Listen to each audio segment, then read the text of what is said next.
The #1 pick starts on day one. Hey, it's the coach. This is the opening weekend of the NFL on EA Sports. Coming up, Baker Mayfield. Your time is now. The Heisman Trophy winner gets the start on opening day. But his Browns are in for a stern test against the reigning AFC North champs, the Pittsburgh Steelers. I'll be back at halftime with a look at games in progress. But first, let's get you to the land. Standing by, it's our #1 picks, Brandon Godden and Charles Davis. And, Coach, we come at you from the shores of Lake Erie. EA Sports has the coverage of the NFL from First Energy Stadium here in Cleveland, Ohio. This was the scene a few minutes ago. The dog pound in full roar as their Browns emerge from their tunnel. And they're ready to go as they get set to match up with the Pittsburgh Steelers. Hi again, everyone. With Charles Davis, I'm Brandon Gaudin. And, Charles, we look at this Browns ball club, and I don't think from what we saw down on the field before the game there's any doubt they're ready to roll. They passed the eye test, don't they? This team looks fired up and ready to play. Meanwhile, for the visiting Steelers, an early season tilt. And when it's an early season tilt, should be ready to roll. Well, let's face it, the aches and pains haven't really set in yet, and both teams eyeing a really good start to get things going. To return, it's Cam Sutton.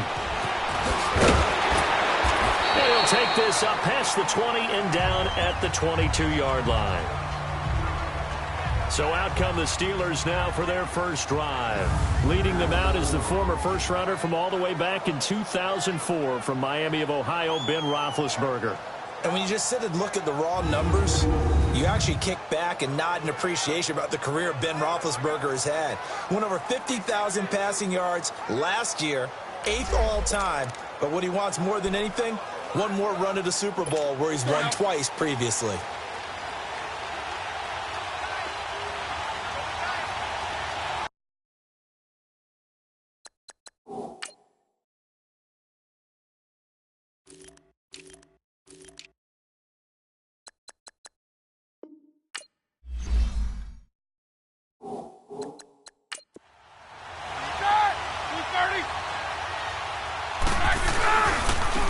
First carry for James Conner. And not much there. Maybe a yard up to the 24. And let's take a look at the Steeler offense. A big reason this team led the league in offense, their offensive line. Monster strength. 3 Pro Bowlers last year in Alejandro Villanueva, David DeCastro, and Marquise Pouncey. Kept their quarterbacks upright to throw it downfield and carved a lot of holes for their runners.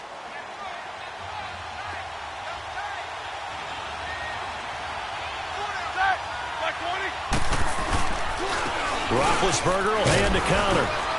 And a nice run past the 30-yard line there. Good work to pick up 7 yards there. That gets him into a 3rd and 1 situation. And that looked like some pretty easy yardage there right up the gut. And he's a guy that has some height to him. So when you don't have to drop a shoulder or create or get through contact or trash, makes it a lot easier to stay upright, see the field, and make a run as we just saw there. And they're going to have this across midfield and inside the 45. A really nice gain of 25 yards. You know, when I see passes like that, I'm reminded of something you and I talked about yesterday. Big Ben was a wide receiver the first 3 years of high school, sitting behind the coach's son, and then he finally got that opportunity. I think he's made the most of it. It's always the coach's son, isn't it? But you know where it helps him? When he looks downfield, he knows what the receivers are going to do. He actually has wide receivers' eyes when he's throwing the ball. And here's the starting crew defensively for Cleveland. At linebacker is Joe Schobert, a fourth-round pick from Wisconsin in 2016, who ended up tied for second in the NFL in tackles last season and became an unlikely Pro Bowler for the first time. That first down completion only netted him 3. 2nd and 7.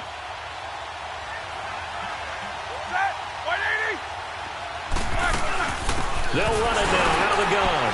And he'll take this one down to about the 40. Call it a gain of a yard, and it's going to bring up 3rd and 5. So a look here at the key inactives, and we got this list before the game down on the field. They tell us the same thing every time, don't they? Next man up. No excuses. Be ready to play. That's the mantra of every organization. The key is having guys on the roster who are capable of filling in and playing at a high level. He rifles one that's intercepted. Picked off here, the 32. 30. The 20, 10, and he'll score. Touchdown, Browns. Well, it was 3rd down. Defensively, they were just hoping to make a play and get off the field, get their offense on. Instead, they did one better. Pick it off, take it into the end zone. No, they did what you said. They got off the field. They're going to have to come right back on. They're going to come right back on, but happily, right? They put the ball in the end zone. That's the way you start a game. That's the way you set the tone. Point after, right down the middle. And that makes the score 7-0.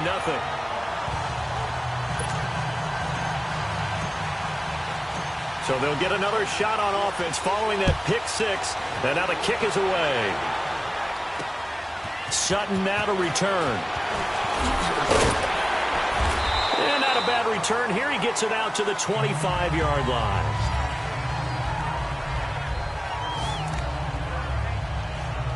The Steelers making their way out. It's sort of an interesting offseason for them. You at times get the sense that there's not always complete harmony. But, boy, when you get everyone together and that offense is humming, there's something to watch.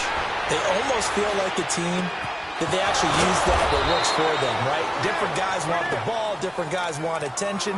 And then when it's focused on them, they tend to produce. Now, I think on the defensive side of the ball, they got a great rookie season out of T.J. Watt at outside linebacker. But I'm hearing whispers this offseason that Bud Dupree, another outside linebacker, is due for a big season. And if so, they could be back to being known as Blitzburg. Oh, he's got him in wide open, complete. And he's got this to the 30 before being taken down. A good pickup there, a 22. Not only have they completed a couple on this drive, but they peeled off some pretty good chunks of yardage, too. Absolutely. Great start. 2 nice plays in the pass game. Now can they continue to feed off that?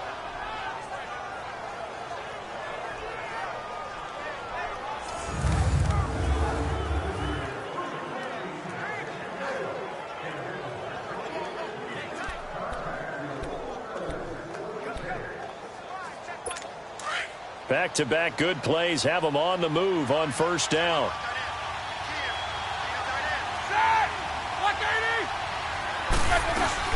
They'll run it now out of the gun. They'll get it to the 23-yard line. 8 yards on the pickup, and now they'll have some options on 2nd and short. Despite the blitz, they're still able to pick up a nice solid gain. The disadvantage of blitzing often alters the normal spacing and run fits and leaves creases like they were able to exploit right there.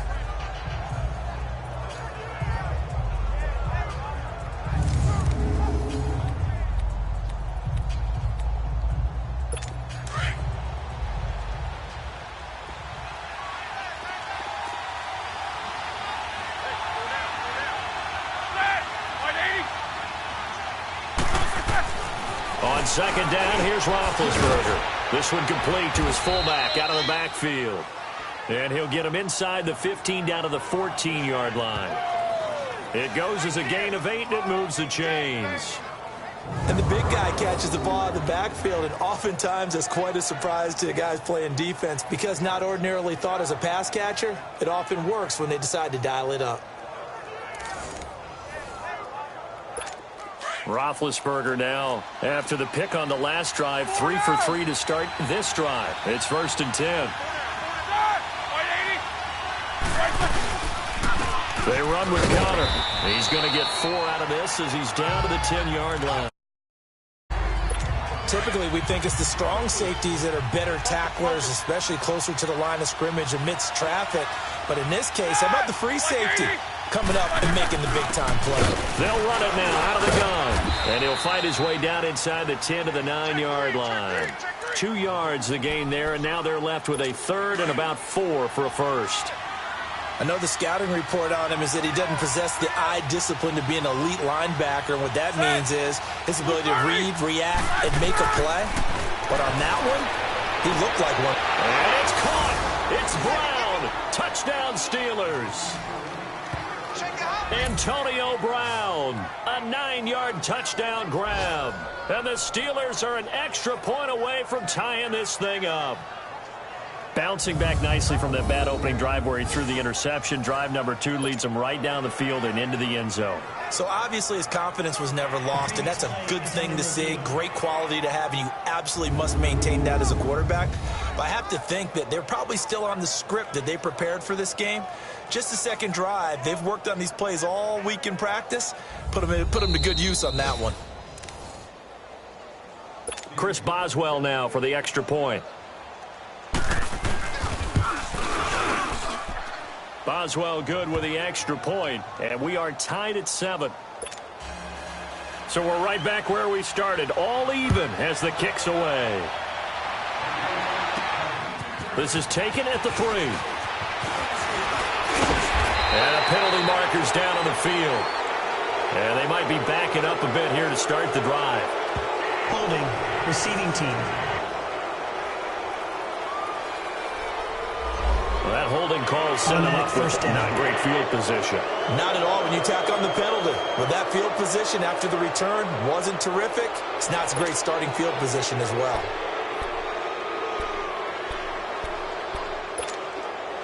And the holding penalty sets them back inside the 20 as they get going on this drive. No, Jack, Patriot! They'll hand it off now. Johnson. And he's going to be met at the line of scrimmage and taken down. Officially no gain on the play, and it's 2nd down. And as a defensive end, getting off the ball quickly, swarming to the football, making a tackle, that's what we saw right there. Yeah, and that's what their good recognition on that play to hold them to no gain. A good pick up there of 20 yards. Baker Mayfield, obviously the number 1 pick overall. That was controversial, though. What ultimately made the Browns go in his way? Well, post-draft, I think... And the Steeler pressure too much here. He's going down. Stephon Tuitt, the former Notre Dame man. In there to get him for a loss of 5. You never want to give up a sack. From the O-line's perspective, they hate it for several reasons, especially because they... No grass stains, no dirt, nothing on it, but it's really, really difficult. You're talking about some terrific athletes who are trying to put him on the ground. So 1 quarter in the books on NFL kickoff weekend. 7-all is the score. EA Sports NFL Sunday returns following this. They're on the march, but facing a 3rd down here.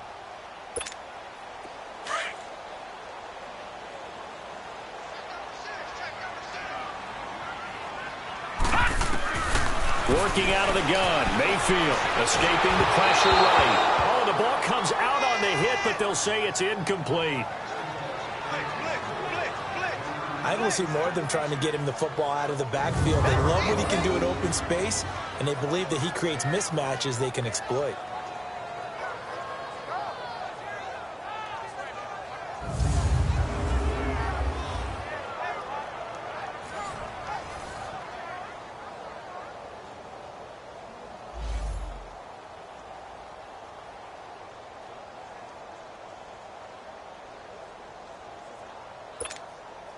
On 4th down, the Browns hand things over to the veteran Britton Colquitt to punt. Back deep for the Steelers, Antonio Brown.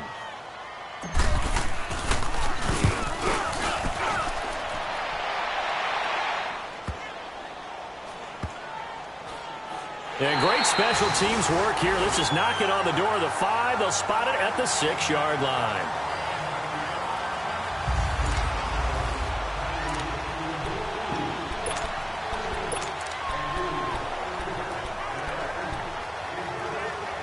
And Pittsburgh getting set to take the field. The last possession, these guys were able to tie the game with a touchdown. Now they'll have a chance to move out in front. Yeah, let's give a big assist to the defense who got the ball back. The special teams went out there and handled things. They've got it. They've got momentum. I know they're eager to get out there and put it on display. That throw good for 4. It's second down. And, partner, I think that's a great example that not all tight ends are created equal because everything was right. Got the completion, but he's not one of the more dynamic guys in the league. So even though he caught it, couldn't turn it into much more. Now it's Connor. And a short gain here across the 10 to the 12. It's the Pro Bowler Jamie Collins that makes the stop. One thing to keep in mind, partner, especially in the second half, when you've got a running back of this size, of these dimensions, I can just tell you, attrition does set in for a defense because you're excited about hitting him in the first half. Maybe not so much in the second half, and some of these shorter gains turn into bigger runs later. And incomplete. The contact made the ball roam free and brings up 4th down. Even without a ton of pressure in his face, it just shows how difficult it is to pick apart his own defense. Those guys are sitting back, and they're not playing receivers as much as they're playing the eyes of the quarterback and when he delivers the ball. Now Landry. 21 yards. Well done on the return. And the Browns have a short field in front of them now as they take over 1st and 10. And now the Browns coming out on the field. And our game's hit a little bit of a lull here, a little bit of a snag. Punts on back-to-back drives. And old-school coaches don't necessarily mind that. Didn't turn it over, right? Didn't create a big play for the other team. Right now what you're looking for is can you gain an advantage in field position?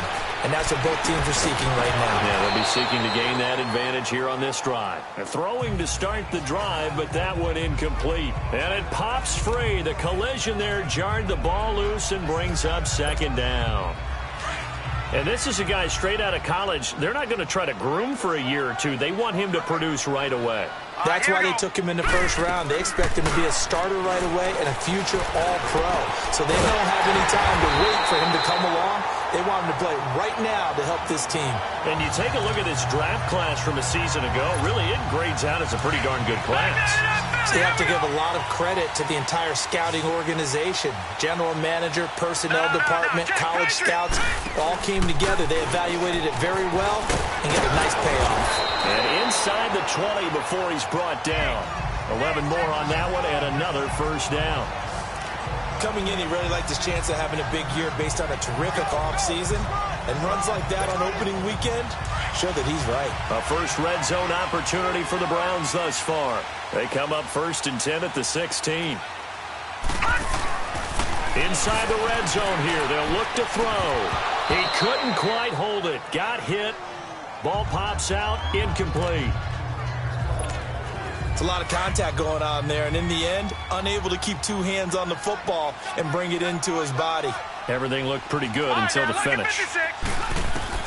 Throwing again, Mayfield on 2nd and 10. Dumping it off for Johnson.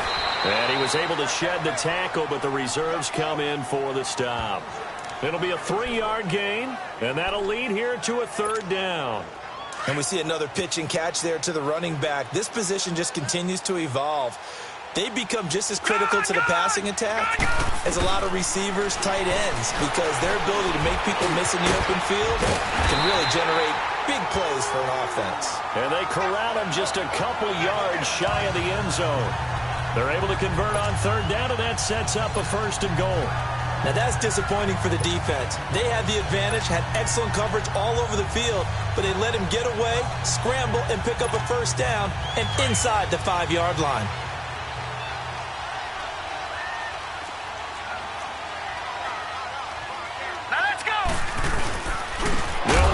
Johnson, and he'll go backwards, losing yardage to the 5. A loss of a full 3 yards, and now it's 2nd down. That's a really alert defense there because they saw the heavy look come in from the offense, countered it with extra linebackers who brought a little bit of speed and heft, and able to really make a big-time play for their defense.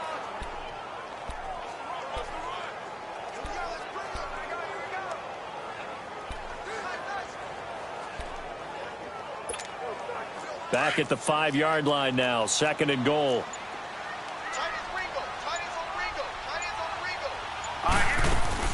He'll get it up the middle, and he's in. Touchdown, Browns. Duke Johnson, a 5-yard touchdown run. And the Browns are able to cash in for 6. I know the play ends up in the end zone with one person carrying the ball, but how about that big mass of humanity that guided him to that spot? Yeah, they got there, but I love the dive. Always a fan of the dive. So that drive in total 8 plays, and it's finished off with a 5-yard touchdown run.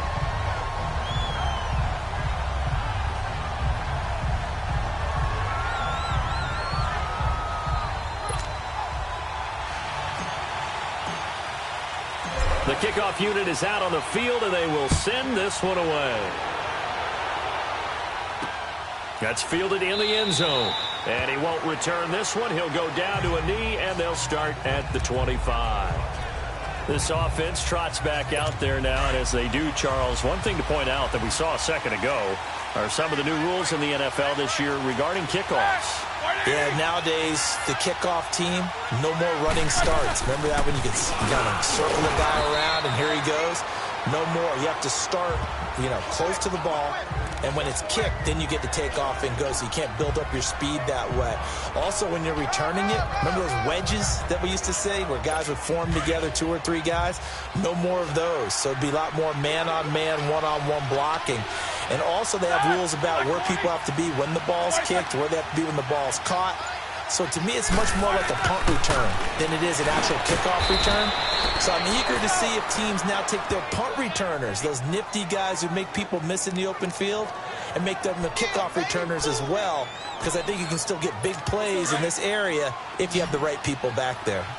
Well, clearly one of his advantages as a passer is his height, sit back in the pocket, fired over the middle. That makes things tougher defensively, doesn't it? It really does, because your goal is to move the quarterback off his initial spot when he gets his drop back completed.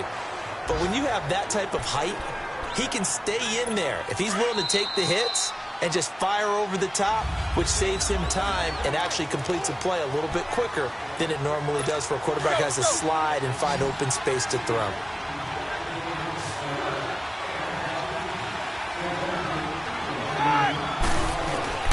They'll throw on first down with Roethlisberger. That'll be taken in there by James Washington. And he'll be taken down, but not before he works it past the 50. That one good for 14 yards and a Steeler first. On first and 10, it's Roethlisberger. And he fires one that's intercepted. Picked off by Travis Carey. Brandon, this is a veteran quarterback back there. He should know better than to make a throw like this. This is definitely not his best ball, and I think he knew this was trouble the second it was leaving his hand. The Browns heading out on offense, Charles, and everybody knows the story. It's been 10 straight years of losing seasons, 0-16 last year. But it feels like there is some optimism. Is it warranted? It'll be warranted if they can translate all the optimism, the draft choices, the free agent pickups, the molding of a team into winning a game and then turning it into at least a modest winning streak. They have a great opportunity here in the opener against the Pittsburgh Steelers, their hated rival. That will make everyone feel better, not just the organization, but all the fans that surround them. First down, and they'll try to run the option left. And able to get this one across the 45 before he's brought down. That'll move the sticks for the Browns, a gain of 12. Well, partner, for a few years there, we thought this read option play was going to take over the whole NFL. It seemed like everyone was using it. But it has been scaled back considerably in the last few seasons, mainly because people are worried about their quarterbacks getting hit. But when you call it at the right time and you use it properly, you see the type of gains you can get. A nice chunk of yardage there by the quarterback. And now a throw on first down there, but it's incomplete. So it can't hang on, and as I watch that unfold, I remembered an expression that I've heard, maybe from you, I don't know, but you're going to get hit anyways, might as well hold on to the ball. All right, you know a coach said that, right? Yeah. Not an actual player. No chance at all. Way easier said than done. And he'll get this one across midfield and down into Steeler territory. Pretty good running there, 9 yards. Sets up a 3rd and 1.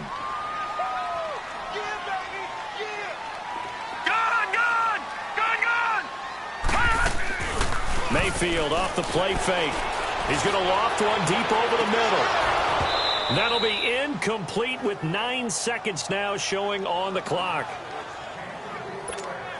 Here's Britton Colquitt now as he'll punt it away for the second time.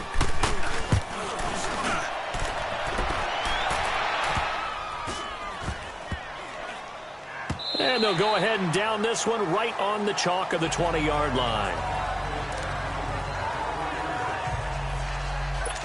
Final play of the first half, barring a penalty, as they come up on 1st and 10.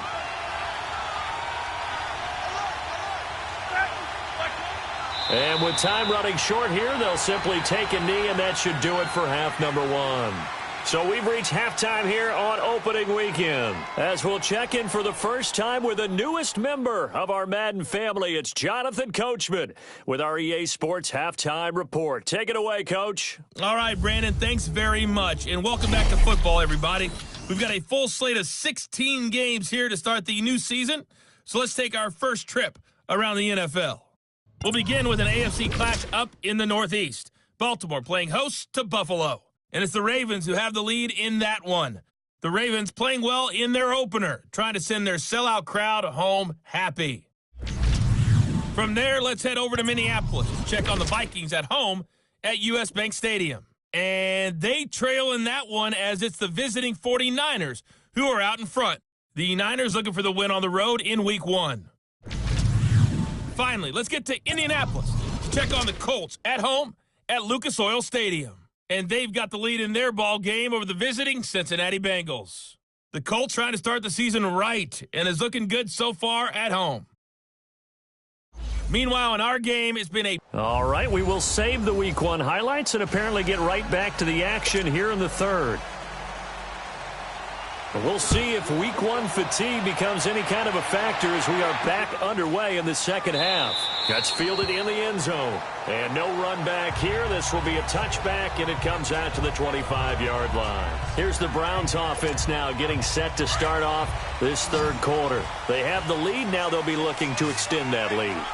And this is where I enjoy talking about one of my favorite subjects, tendency breakers, or counters as I also like to call them. You've done things in a certain way in the first half, and they've had the ability to see what you've done. They're going to make their adjustments. So guess what? You adjust yourself and try and stay ahead of the pace because you are looking for some separation in this ball game. The adjustment to the adjustment. Without a doubt. Show them one thing, hit them with something else. On second down, Johnson. He goes airborne. 9 yards on the pickup there as they'll be left with 3rd and 1. Good, strong run against the 3-4 set. And that 3-4, you've got to have your guys up front eat up a lot of blocks. The guy playing over the center, the nose, he usually has to take on double teams. But when you're able to successfully move him, you're often able to get some yardage. And that's when linebackers have to clean up and make tackles. Now a 3rd down throw, but it misses the target, incomplete. You hear the calls for a penalty, but I just don't think so. I think in this situation, the defender was making sure his guy couldn't hold on to the football. So I don't see anything that warranted a flag. No, I'm with you. There was contact, but I'm happy they kept that flag in the back pocket. Time for the Steelers offense now to get set for their first possession of half number 2. They were able to get the stop defensively. Now a chance really to set the tone here in quarter 3. They can really take charge, can't they? And this is probably how it was drawn up at the half. I think we can go inside the locker room, all right? And I think we would see up on the grease boards, stop them defensively, get the ball back from the offense, and let's go downfield and score. Seems simple, right? The last part, we have to find out if that's going to happen. But the first part worked to perfection. Did exactly what they wanted, and now their offense has to pay it off. See if they can get the latter 50%. On first down, it's Roethlisberger. Throw left side, complete to Smith-Schuster. And he'll take it down shy of the 45 at the 46. A good pickup there. 8 yards on the first down completion. Facing a 2nd and 2 after that last catch, good for 8 yards. Here's Counter. And he'll get it down here to the 43. Only 3 there on the pickup, but that's enough to move the chains. 2nd and 2 is prime time for a little bit of a gamble, isn't it? Open up the playbook, go play action, toss that bad boy deep. But in this situation, go ahead and give it to your back. Let him pick up a first down, keep the sticks moving. James has got it, complete. Just a yard on the catch there. It'll be 2nd and 9. One thing you're hoping for when you run drag routes, you're able to hit a receiver in stride, and he can pick up a lot of yardage after the catch. But in this situation, the defense was effective, able to stop him before he could get a good head of steam going.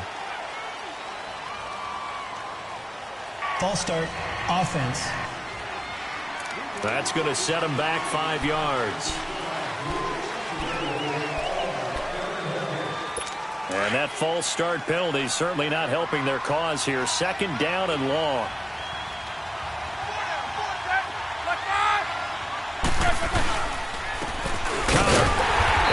Met quickly in the backfield. Down he goes, folded like a lawn chair. That'll be a loss of a yard, and it leads to a 3rd down. Now, they struggled to get him rolling on the ground in the first half, and that's sort of continuing here in the 3rd quarter. Yeah, but I don't think it's time to abandon the running game. I would say keep feeding the horse, and I believe he'll eventually reward them, especially as we get deeper in the game. And that is intercepted on the sideline. Wait, no. They'll say no. It was caught out of bounds. So this is just an incompletion here. Not only was the call spot on, how about the execution of that defense right there? The zone was absolutely locked up tight. He was trying to force it in there on 3rd down. But if there's a time to force it, he felt like he needed to make a play, right? Yeah, exactly right. 3rd down, you got to try and find something.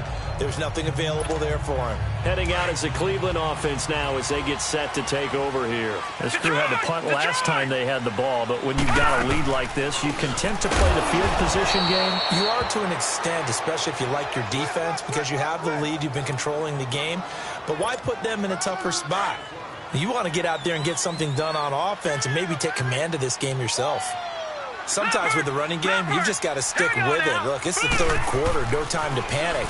But that also doesn't mean you just do it the same way you've been doing it the entire ball game. Maybe change up some blocking assignments or run a few different plays, but stay with the overall essence of the running game. They try to throw on 2nd down, but this one is incomplete. An incomplete pass on that last play, and that means they'll need to come up with something here on 3rd down. Now Mayfield, and it's incomplete. Took a shot, couldn't connect. I know coaches tell us all the time that having a powerful arm isn't the #1 thing they look for in a quarterback. But when you're trying to throw inside routes and you need to put some heat on it, it helps to have the big gun. In this case, just a little bit too much.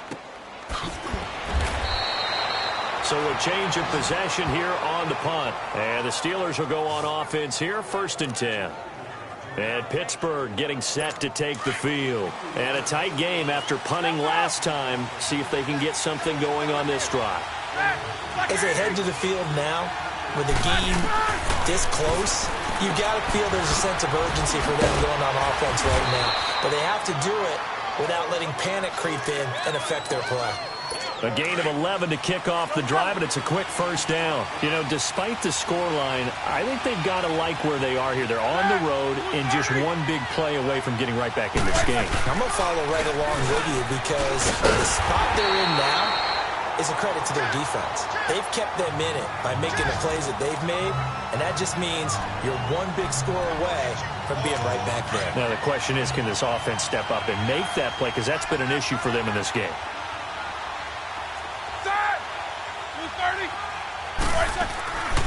Again, it's Connor.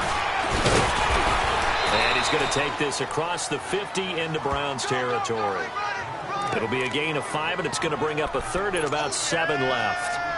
But you've got to give kudos to your offensive line and the guy carrying the ball because they were in a 2nd and long situation. It seemed pretty dire, but they brought it back to 3rd and manageable with that run.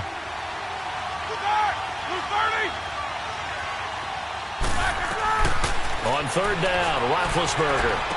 He gets it to Brown, complete. And he will have a 1st down here at about the 40. Roethlisberger hooking up with Brown to get the Steelers a 1st.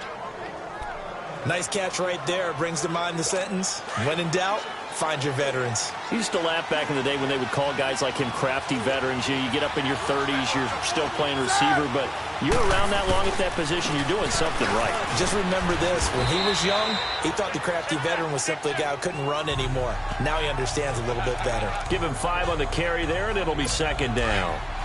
Partner, I think from our experience together, we have learned that most offensive coordinators are going to tell you, if I'm going to run the football on 1st down, I've got to get at least 4 yards. They got 5 here. They've got to feel pretty good about that one. Fighting through, and he's got space. And into the end zone. Touchdown, Pittsburgh. A great play there. 35 yards.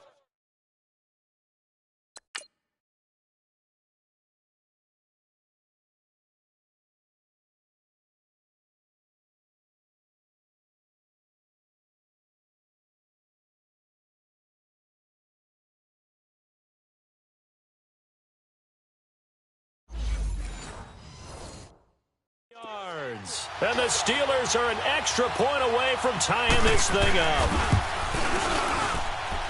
A little surprising they wouldn't go for 2, but this is up and good, and we are tied at 14. So a tie ball game here as the kick's away. This fielded at the 2. And a good return as he'll be stopped just shy of the 30-yard line. Here comes the Browns offense back onto the field. And right now these guys, they're shuffling a little bit, maybe doubting, because 3 straight drives have ended with them punting the football away. Yeah, so you start pointing fingers at each other a little bit, asking a lot of questions. What are you seeing? What are you getting? Maybe trying to narrow down your playbook a little bit and maybe get simpler rather than more complex in order to try and fashion together a drive. It's a pickup of 4, and it'll bring up 2nd down. I call that play a success. A nice inside run sets up a very manageable 2nd down, a very solid gain on that play.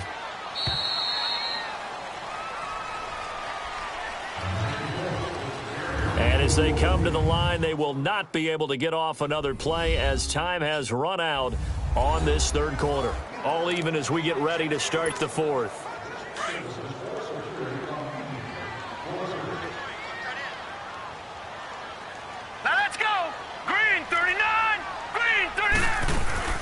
Again, it's Johnson. And he'll work this one up to about the 38.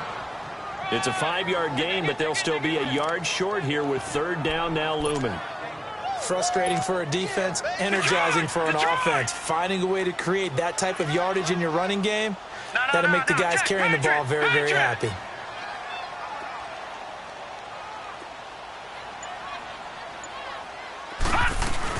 A first NFL carry for the rookie from Georgia, Nick Chubb. 3 yards there, good enough to keep the drive moving. That's quite a spot there for his first carry of the game, but obviously they had plenty of faith in him, didn't they? No question about it. And here, why not go with the fresh legs? Able to push forward, pick up that first. Leopard! Mayfield on 1st down. Open man, the tight end fells. And he'll be taken down at the 46-yard line. A gain of 6 there on 1st. That's a staple of this offense. Drag route to the tight end. Yeah, he's unable to use his size to break off much more yardage after the catch, but still an effective gain nonetheless.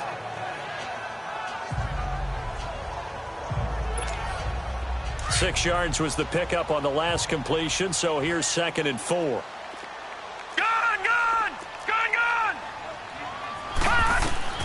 From the shotgun, it's Mayfield. Looking left side, that's caught by Landry. First catch for last year's NFL catch leader, and it's a 1st down. Forget height and catch radius. When you run the fade really well, run down the defender, kind of take him a little bit towards the middle of the field, and then fade to the sideline and give your quarterback some space, it can be executed that well, just as we saw. And this one's going to go the wrong way, losing yardage back at the 42. A loss of a full 3 yards, and now it's 2nd down. All right, now look at 56. Mayfield now on 2nd down. Over the middle and into the hands of his receiver, Landry. They get 11 back on that one. It leads to 3rd down. In today's football, where receivers break tackles, make people miss, get upfield for the extra yardage, when you see a play like that where it's caught and he's dropped on the spot, that's a big-time play by the defense.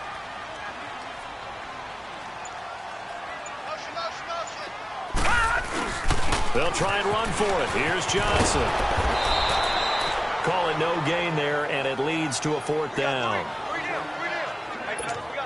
This late in the game, Charles, I think you maybe seriously have to think about going for it. Especially where they are in terms of field position, because this is almost like no man's land.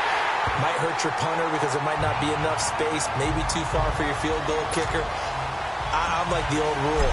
Possession is 9/10 of the law. Possession is 9/10 of winning the game. Go for it. Get the first down. Close it out.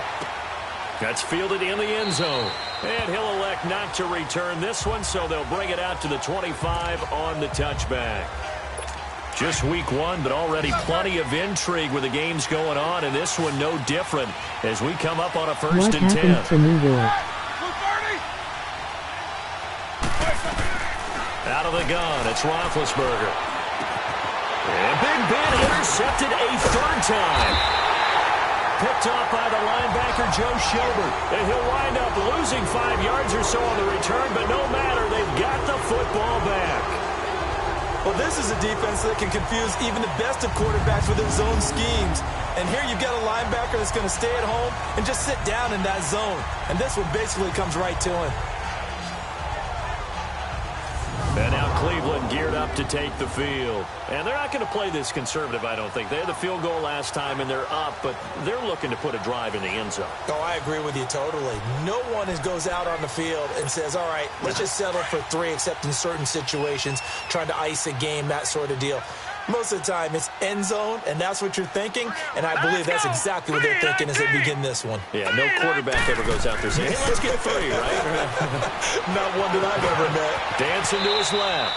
And he slides to avoid the hit. Nice work to get 7 out of that, and it's 2nd down. Partner, he was going through his progressions. Not there, not there. After about the 3rd one, he decided he better pull it down and run for it. And he slides down and avoids the hit for good measure. Here we go now. 3-19. 3-19. Back 99 Philly. Here we go. Nothing, just trying different teams. And that didn't fool anybody. He's going to be dropped in the backfield. It'll go as a loss of a yard, and it'll set up 3rd down. Now, obviously, that's some good work there defensively, being able to stop them and bringing up a key 3rd down. But if you're on the offensive side of the ball, there's an opportunity, because I know what defensive guys are thinking right now. Just stop them, get to the ball. That means they might not be sound defensively. There could be. And look at this. They get the turnover they needed. It's intercepted. Picked off by Cody Sensabaugh. And the return will actually lose 11 yards, but they get the interception. They have the football. So the first interception of his career under center, and you knew it was going to happen sooner or later. It has to. And I know it feels like the world is just tumbling down at this moment, but there's got to be some depth. And, a crusher there as it's intercepted. Picked off by the former first-round pick, Demarius Randall. And he's going to get this one to the 23-yard line. Agreed, that's twice now in this 4th quarter. As a quarterback, a lot of times you think it's all on you to make plays when you're losing. And here, the play's not there, but he throws it anyway. Trying to shake off the interception, he'll look to throw. Steps away to his left. Fells has it, left side. And he's able to get it to the edge of the red zone at the 20-yard line. That throw good for 4. It's 2nd down. I think that should have been chalked up as a winning play for the defense, and they somehow beat it, didn't they? Right-handed quarterback flushed to his left, yet he finds his tight end on the left side of the field. That's a tough throw. What a great completion.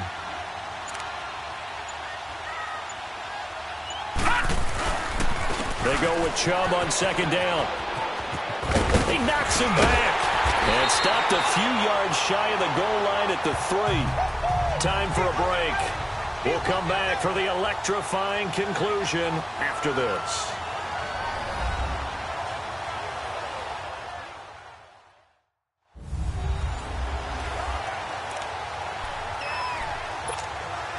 So the Browns in possession of the football here as we get you reset. They've got it 1st and goal as they search for what could be a game-sealing touchdown.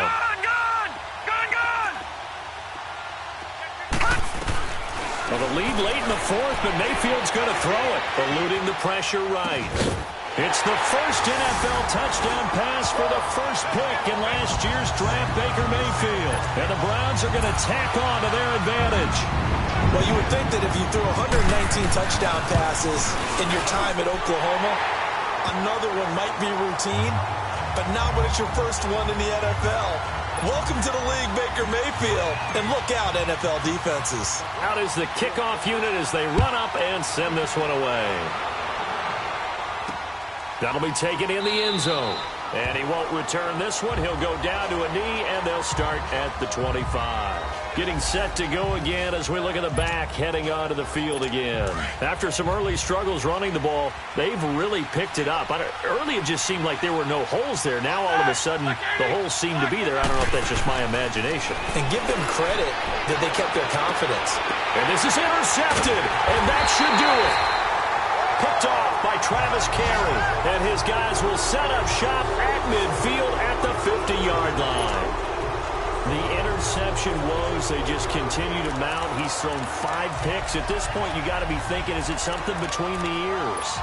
I think a confidence hit does occur once you start getting those numbers up there a little bit. But as you and I both know, it's not always just one guy's fault. Maybe somebody ran the wrong pattern. Maybe some balls were tipped. It could be so many different things. Bottom line, though, it comes back to the guy throwing them.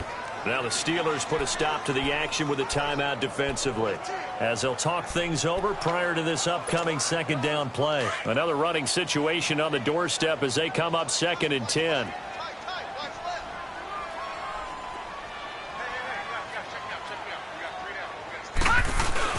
Oh, design run for their wideout. And again, the run defense stout this time. He maybe gets back to the line of scrimmage, but no more. The Browns on 3rd down. They've struggled to the tune of 2 for 8 so far. This is 3rd and 11. Over! They'll try a little trickery here on the end around. And that one covered beautifully. Their defenders stayed home, and they'll stop him behind the line. Here's Britton Colquitt now, as he's on for the 5th time here today. And he deserves a bronze leg as he gets this one away. They call that a punt of 38 yards officially. And out will come the offense as they take over.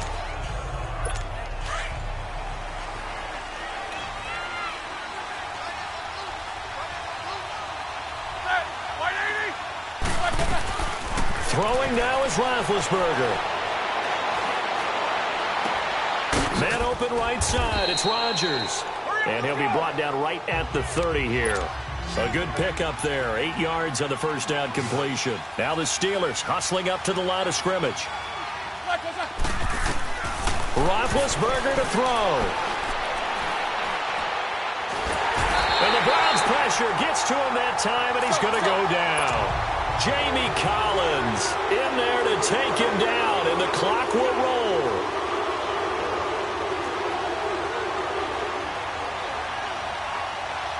GG. Here's Roethlisberger. And he'll go out near midfield at the 49.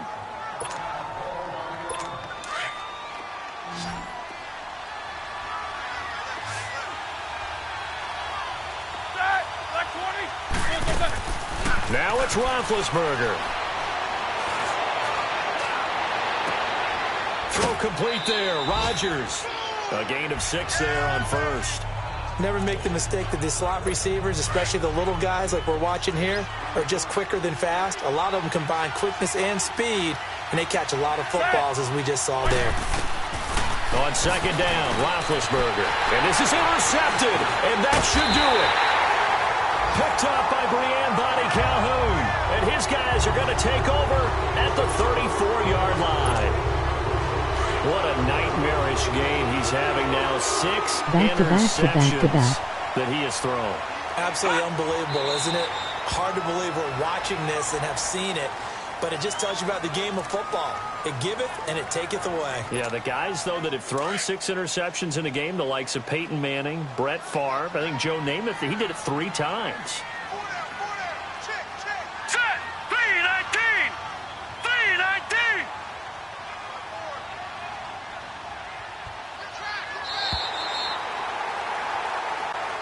And partner, this first week, this first game that we get to call together, so special every year, week one. You had the flyover, the big American flag out there before the game, all the hoopla, just having football back, so special.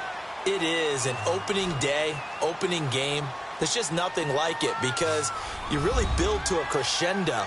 But the best part for us is that crescendo lasts for a while. Opening game here, an entire season. We get into the playoffs, to the Super Bowl. I was really excited. I could barely sleep last night. I can't imagine being a player. So for the Browns, that'll be a happy locker room as they start this season 1-0. And they will hit the road next week for a date with the New Orleans Saints. Meanwhile, for Pittsburgh, they go down to defeat here in the opener. And they'll get a home date next week against the Kansas City Chiefs. So that's a wrap. For Charles Davis, I'm Brandon Gaudin. And this has been a presentation of the NFL on EA Sports. For more, check us out at easports.com.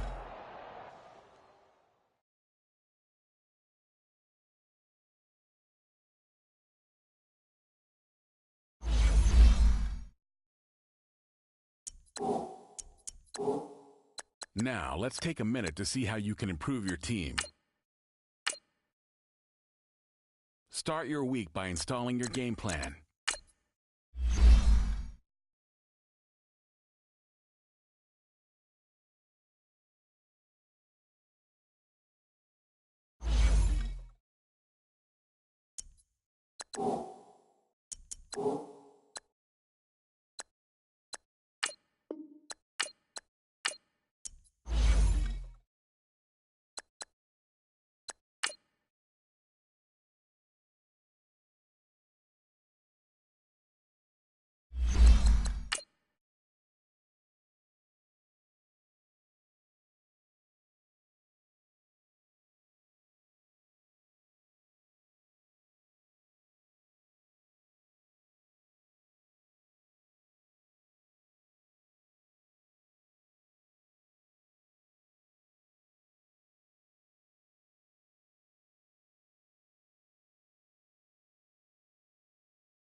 Can the Browns win again? It's the coach. You're locked into Madden 19 on EA Sports. Coming up, it hasn't been said since December 13th, 2016.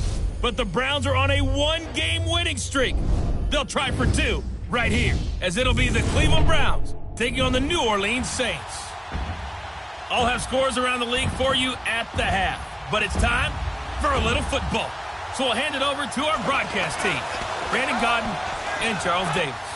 From a city that's played host to 10 Super Bowls, here's a look inside the Mercedes-Benz Superdome in New Orleans. This is what it looked like just a moment ago in the heart of New Orleans. Folks, there's no place for this noise to go in the Superdome. It is loud, and these fans are ready for football as their Saints get ready to do battle with the Cleveland Browns.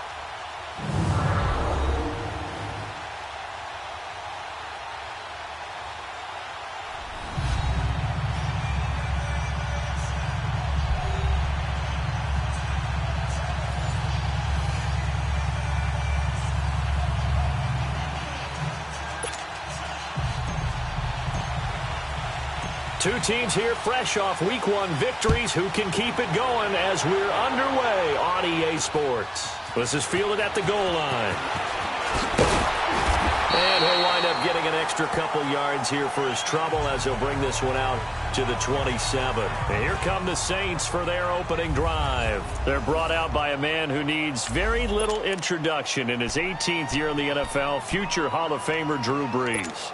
And to say that he knows every bit of the New Orleans offensive playbook, terminology, nuances, and creates a few of his own would actually be an understatement for Drew Brees. He makes everything go with that offense and makes everyone around him better Every time he takes a snap, there's a potential for a big play and a touchdown. And he takes it all the way down to the 28-yard line. A huge play there right off the bat. 44 yards. Well, partner, I'm not sure how this drive's going to end, but how about the way they flip field position there? A nice attacking play that picked up a heck of a chunk of yardage.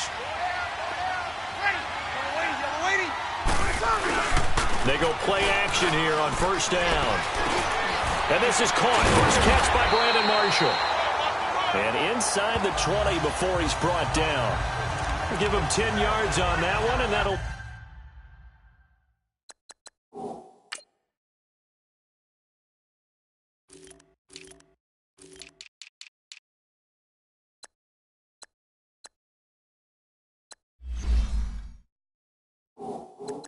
learn him a fresh set of downs. A first opportunity upcoming in the red zone for the Saints. They have a 1st and 10 at the 18.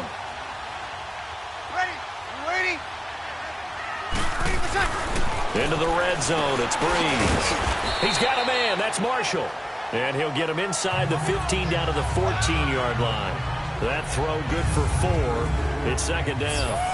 And this O-line, it is the lifeblood of the offense. They established the tone. Mean, nasty, physical. They can't wait to get after people. That allows the rest of the offense to feel confident.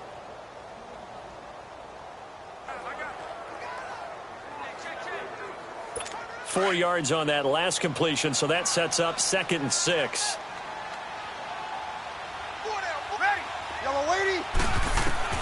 Again, they'll throw with Breeze. And this is complete. It's Marshall. And he's going to be brought down just shy of the 5 at the 6. 3rd catch for him on this drive alone, and it'll give him a 1st down.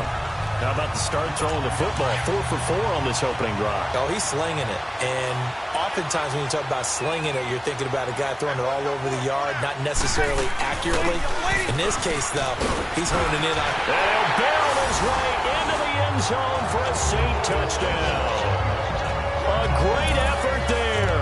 His first touchdown here of the new campaign. And the Saints take it right down the field and score on the opening drive. And they do exactly what they wanted to. Opening drive, they get into the end zone. They do it on the ground. And not only is the person lugging the ball happy, of course, because he got it into the end zone. How about the offensive linemen and receivers who are blocking for him? They have to feel great about themselves. Sticking it in the end zone on a running play.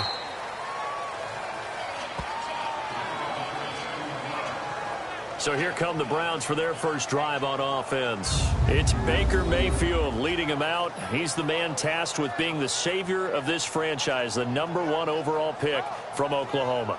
From walking out of 2 different programs in the Big 12 to a Heisman Trophy winner, Maxwell Award winner, Walter Camp winner, and unanimous All-American, not to mention the #1 overall pick in the NFL, the stars have certainly aligned for Baker Mayfield. But now comes the tough part.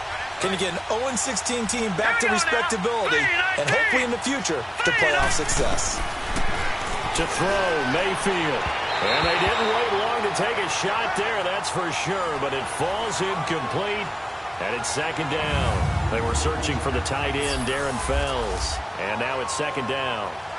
And the Buffet boys, the O-line, hopefully they're ready today. Listen, you got to feed them first. But if you do, you usually get a great product out on the field. And when they play well, the quarterback can't wait to feed them afterwards. Line of scrimmage, the 31 as they line up 2nd and 10. A 2nd down throw for Mayfield. And incomplete there. A nice hit. Jars the ball free and brings up 3rd down. Pressure, and that's certainly going to be a key to this game going forward. And that time, they were able to get in there and influence the throw. And remember, quarterbacks got to get rid of it. They don't have the Tucker rule that they can fall back on anymore. He's got a man, complete. And they'll get this well past midfield before being stopped just before the 35. They chalk that one up as a gain of 34 on 3rd down. A first carry for the rookie Nick Chubb. Oh, bowls right over him. And brought down, but not before they're inside the 25. Another nice gain, 13 yards that time, and another first down. The Browns opted not to pick a running back with their first two selections at number 1 and 4 in the first round. But they circled back in the second round and got a really good one to Nick Chubb out of Georgia. Broke up a nice run there, and that's where he's good. Good vision, able to see where the hole is, and make nice gains each time he touches the ball. A quick burst there, and he nicely bit off a pretty decent gain.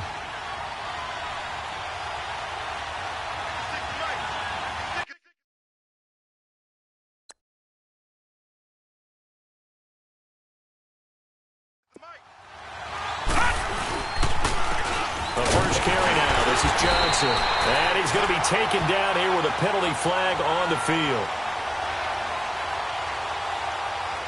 Holding offense. That's on the guard, Kevin Zeitler, first-round pick back in 2012. They'll come up now on a 2nd and long after the hold. Detroit! Detroit! Mayfield looks to throw. Underneath for Johnson. And he'll be brought down inside the 20 at the 19. Give him 8 on the play, and they're going to face a 3rd down. Everyone's got to be able to catch the football. Doesn't matter what position you play, but if you're on offense, be aware a ball may come your way.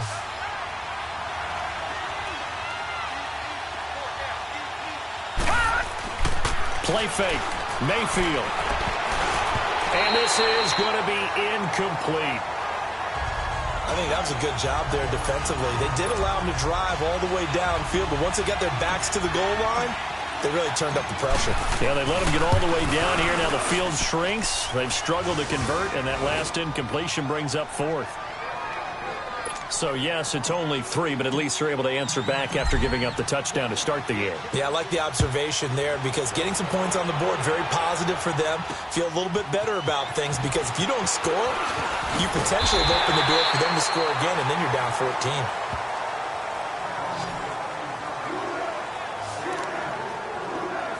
The Saints coming out now to take the field. They had the touchdown on the opening drive of the ball game. It was countered by just a field goal. So, hey, if your guys can do that for 4 quarters, you're in good shape. Yeah, it is a team game, so that's just good complimentary football. But, you know, I know I'm no brainiac, but you trade 6s for 3s, things are going to work out in your favor. That one good for 10 yards. And it'll be 2nd and very short. Alvin Kamara really set...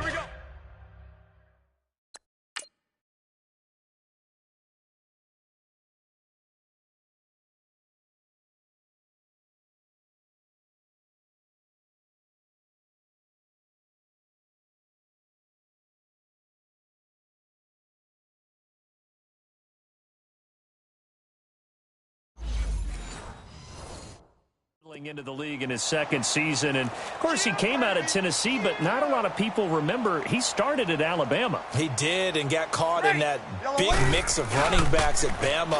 And they like those bigger, thicker runners, those guys who can break down defenses through the middle. Alvin Kamara ended up leaving Alabama, going to a junior college for a while. I believe he went to Hutchinson Junior College before matriculating at Tennessee and finding his way to the NFL, where he is now a star. And a good quarterback facing zone coverage. If he has just a little bit of time to survey the scene, that's what's going to happen. No doubt about it. If there's no pressure, he's going to continue to pick them apart because he'll have all that time to find someone open downfield. He can only cover for so long. So maybe they want to go to a zone blitz scheme, get a little bit more pressure. Remember when Carolina did that against Denver? They lost the game ultimately. They dropped the defensive end out, and he ended up with an interception in that game in Super Bowl 50. Maybe some sort of scheme like that to try and get more pressure at the passer. He gets this one complete to Traquan Smith. And they'll get him down as he's inside the 40. His first catch, good for 16 and a first. I think it all came together there. In-breaking route, drove it with excellent pace. Money throw right there to move the sticks. Now a first down carry. It's Kamara. And nothing doing. He's immediately taken down at the line of scrimmage. Larry Ogunjobi there to make the tackle. So a look here at the key inactives, and we got this list before the game down on the field. They tell us the same thing every time, don't they? Next man up. No excuses.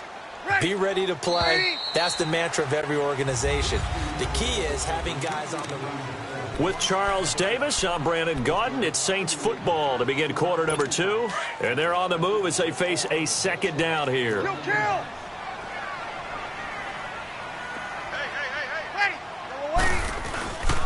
Breeze leaves this one with Kamara. And a short gain there down to the 37-yard line. He only got a couple on that one, so not a ton of help. They'll have a 3rd and 8 forthcoming. I do know from experience that when you slow down someone's running game, you're now doing the dictating on defense. And guess what? Now you're getting ready to tee off on their quarterback because they have to throw it all the time. But you still have to be alert. Now Breeze lost the football.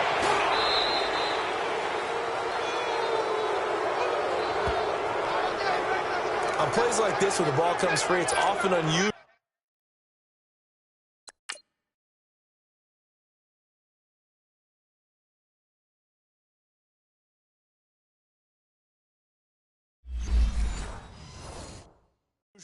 For the team that lost it to get it back, because this is a quarterback. The ball gets away from him. Everyone else is trying to execute what they're supposed to do on offense. They're usually looking in the other direction, downfield, or have moved away from it. In this case, though, a teammate is able to come up with the ball. Mayfield going to lead the Browns up now, 1st and 10 at their own 14-yard line.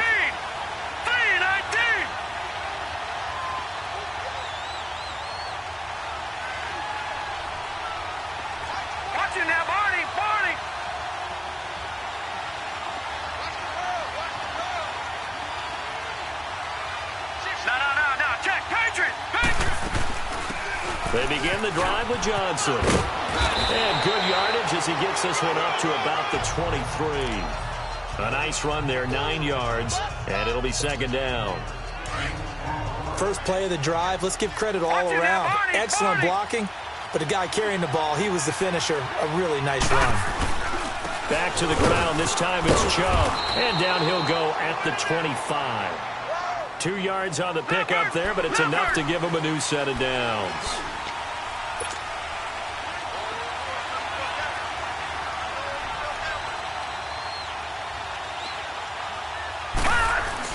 And now Mayfield on the bootleg.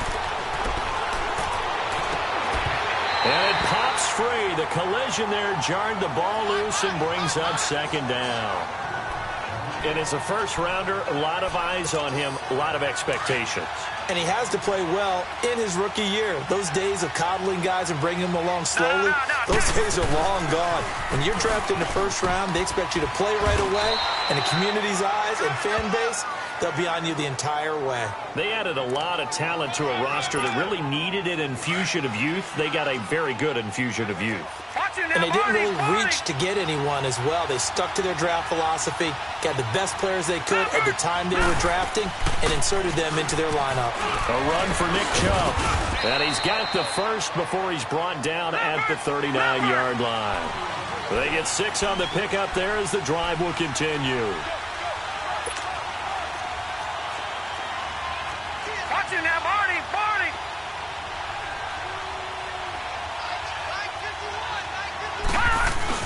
They run again on 1st down, Chubb.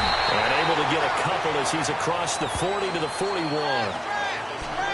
Well, they had that one sniffed out. Excellent run blitz. Stopped that one for a short gain. What makes a good run blitz a good run blitz? The ability to stay on task, to follow up your assignment, go to the gap you're supposed to cover, and not be deterred by anything else. And he's taken down here by the Saints. Alex Okafor in there to bring him down for a loss of 7. Great job defensively. I think he was trying to go through his progressions, find someone to get rid of the football before he knew it. He was on his back. So that just brings us right back to what you said in the beginning. A great job. And the pressure gets to him again.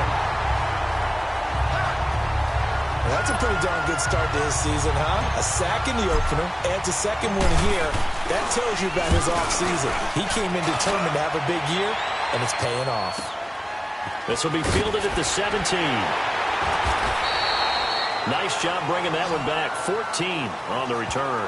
And the Saints will take over with a 1st down and 10.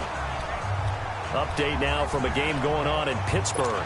And the Chiefs have jumped out to an early lead in their ball game. Patrick Mahomes with 2 first-half touchdown passes. Breeze now on first down. Into heavy traffic, and it's intercepted. Picked up by the linebacker, Joe Schobert. And they will set up shop in enemy territory at the 42-yard line. That's now his second interception in as many weeks from his linebacker position. And think about all the different techniques he has to employ in a passing situation. Is he spot dropping because it's zone? Is he picking up man-to-man? Is he having to run with a running back or a tight end? In any event, great eyes, head on a swivel, and excellent hands. Yeah, versatility and showing those hands. Tremendous blocking by the interior of the offensive line. They didn't just gash him there. They blasted a gaping hole for him to gallop through. I think if he comes back to the huddle, he better be giving them a whole lot of credit and thanking them for that much space to rumble. And now a throw on first down there, but it's incomplete. It's been my observation there's been a nice variety of play calling defensively. You and I often talk about an offense's ability to keep a defense off balance with what they're doing. I think the converse has been true in this game. I think you're right. They seem to have gone off tendency quite a bit, but only the second quarter. A lot of time to change things. Down to about the 22 here. A nice job to get 8 there after the incompletion, and now they'll look at a 3rd and 2 coming up. And after that type of a run, there's some talking going on down on the field, but it's not trash talking. The guy who just carried the ball, he's going back and telling his offensive line, great job, keep it up, and we'll break that one soon. And he'll be brought down inside the 20 at the 19. 2 yards is all they'll get on the completion. It's 4th down.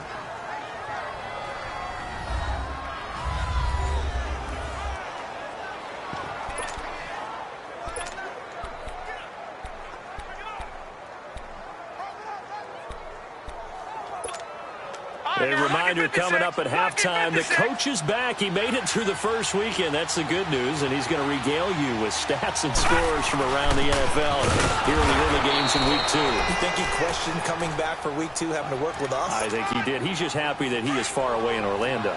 This is where you need to rely on your offensive line, and you tell the person carrying the football, no dilly-dallying around, no trying to hit the home run. Just hit the hole hard and get in there for a first down. And he'll slide down to avoid the contact.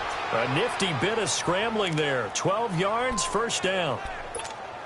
And another example of why Baker Mayfield went #1 in the draft. His ability to confound defensive coordinators. They played him for the pass. They covered it well. He takes off with his legs and scrambles for a big gain. Flushed out right. He'll get 3 yards on the scramble there at 2nd down.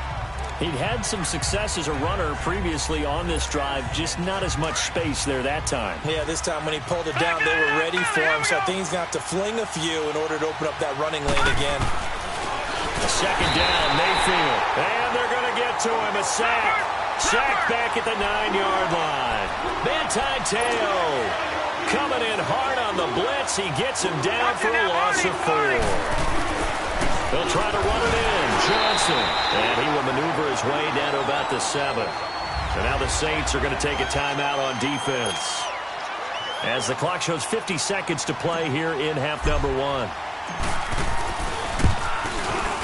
And this one is right through. And they'll get it back within a point at 7-6.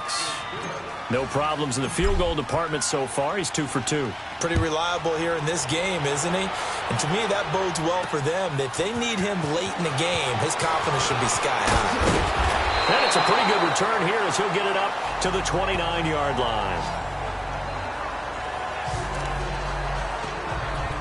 Drew Brees getting ready to go again on offense.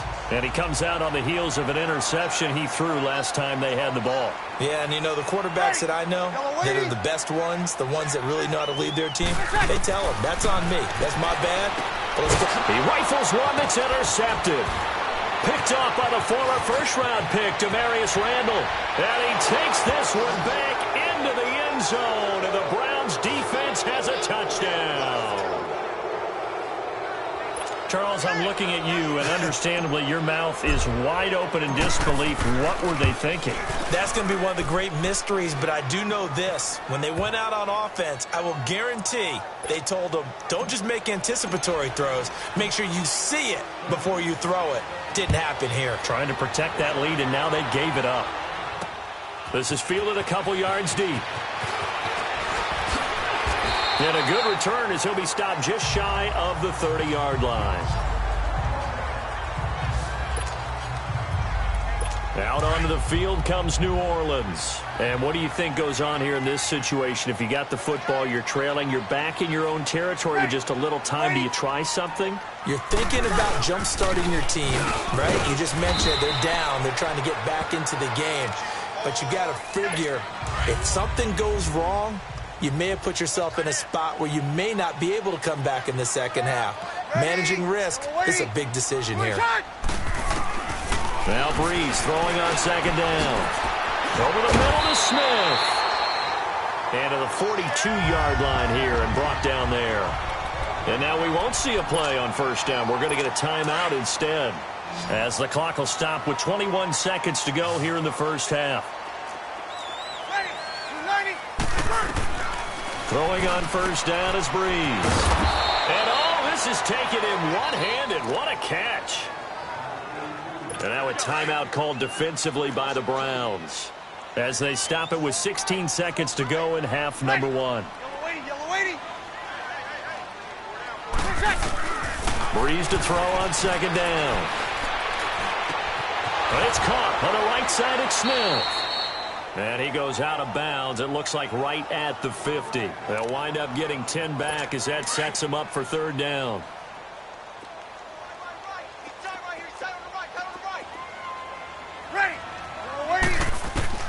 From midfield, here's Breeze.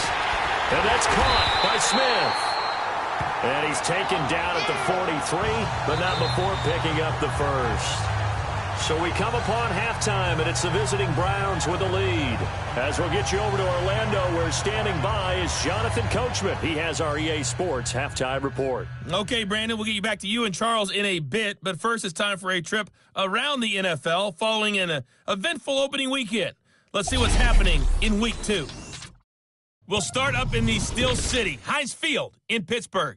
And it's the Chiefs who are out in front as they move towards halftime. Patrick Mahomes looking good. 2 touchdown passes. From there, we'll head to Washington. Check out the Redskins at home at FedEx Field. And you can see there is the visiting Colts who have the lead in that one. Andrew Luck throwing the football well. He has 3 touchdown passes. Lastly, let's head to Paul Brown Stadium in Cincinnati. See what's happening with the Bengals. And they couldn't get the job done as they fall to the visiting Baltimore Ravens. John Brown, well over 100 yards receiving with 3 touchdown catches. In the game you're watching has been Baker Mayfield with a strong first half. His guys have the lead on the road in the Big Easy as we get you back over to the Superdome and Brandon Gaudin.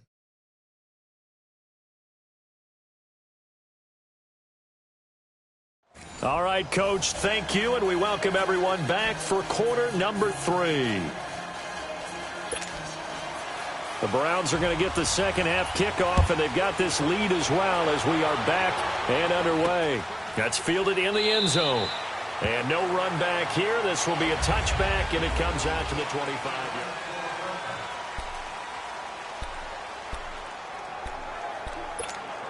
Here's the Browns offense now getting set to start off this third quarter. They have the lead. Now they'll be looking for some separation here as we begin the third quarter. I like the way you term that. Under a heavy rush, and down he goes.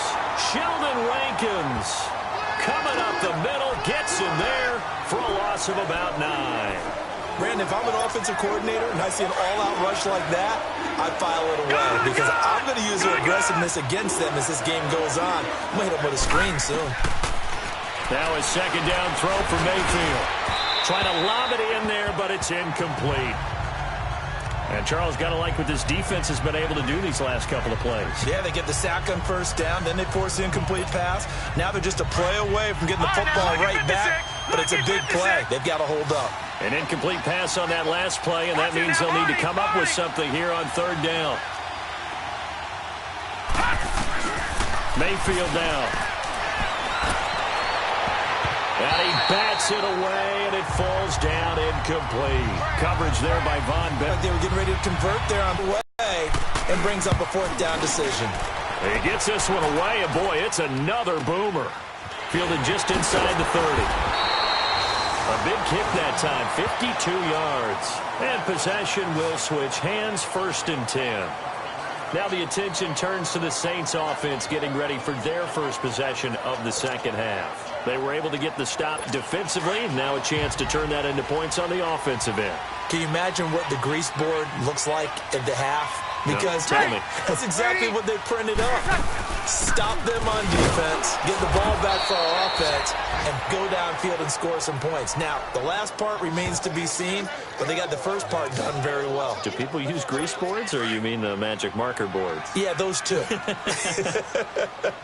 After the loss to start out, here's 2nd and 11. Ready. On 2nd down, here's Breeze. He goes underneath to Ingram. And that play is blown up, losing yardage back at the 35. Calling a loss of 2 on the play. And that'll make it 3rd and 13. Ready. Yellow waiting. Working from the gun, it's Breeze. He gets it to Thomas. And he takes this way down deep into Cleveland territory. A big play. Breeze finding Thomas. And even 50 yards.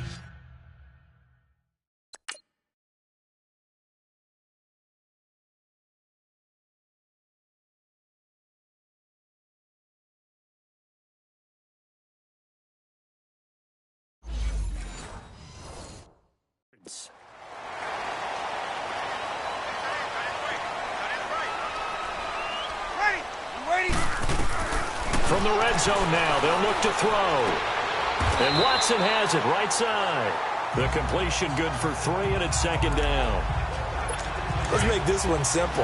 What a catch, especially the finishing part of getting his feet in bounds, toe tapping, and, of course, foot dragging. A little tapestry, if you will. Oh, I like it. And he takes a shot on the release as this will be incomplete.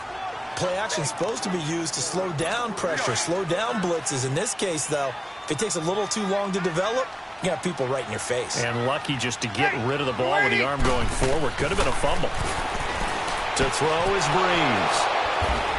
And a big turnover there as his guys will get the football back.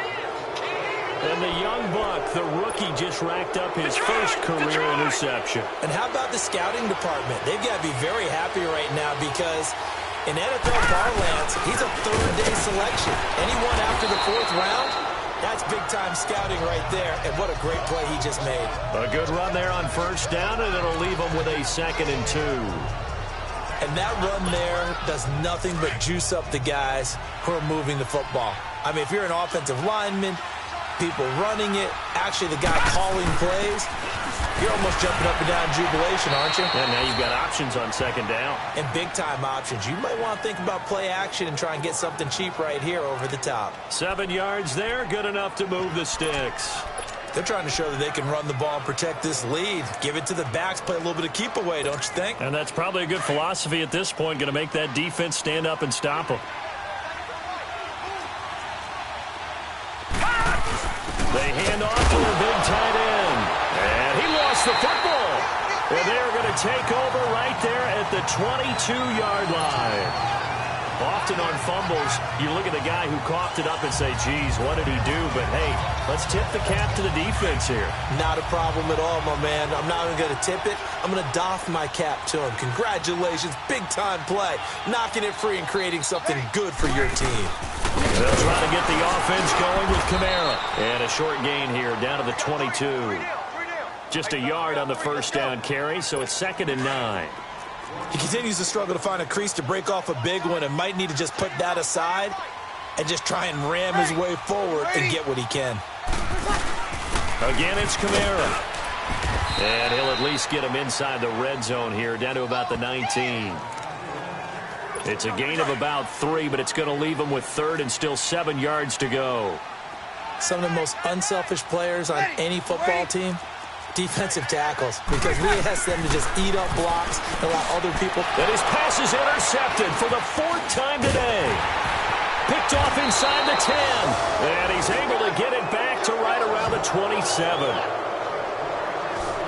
Well, Charles, he's thrown 5 picks in a game before, and right now after that one, he's standing on number 4.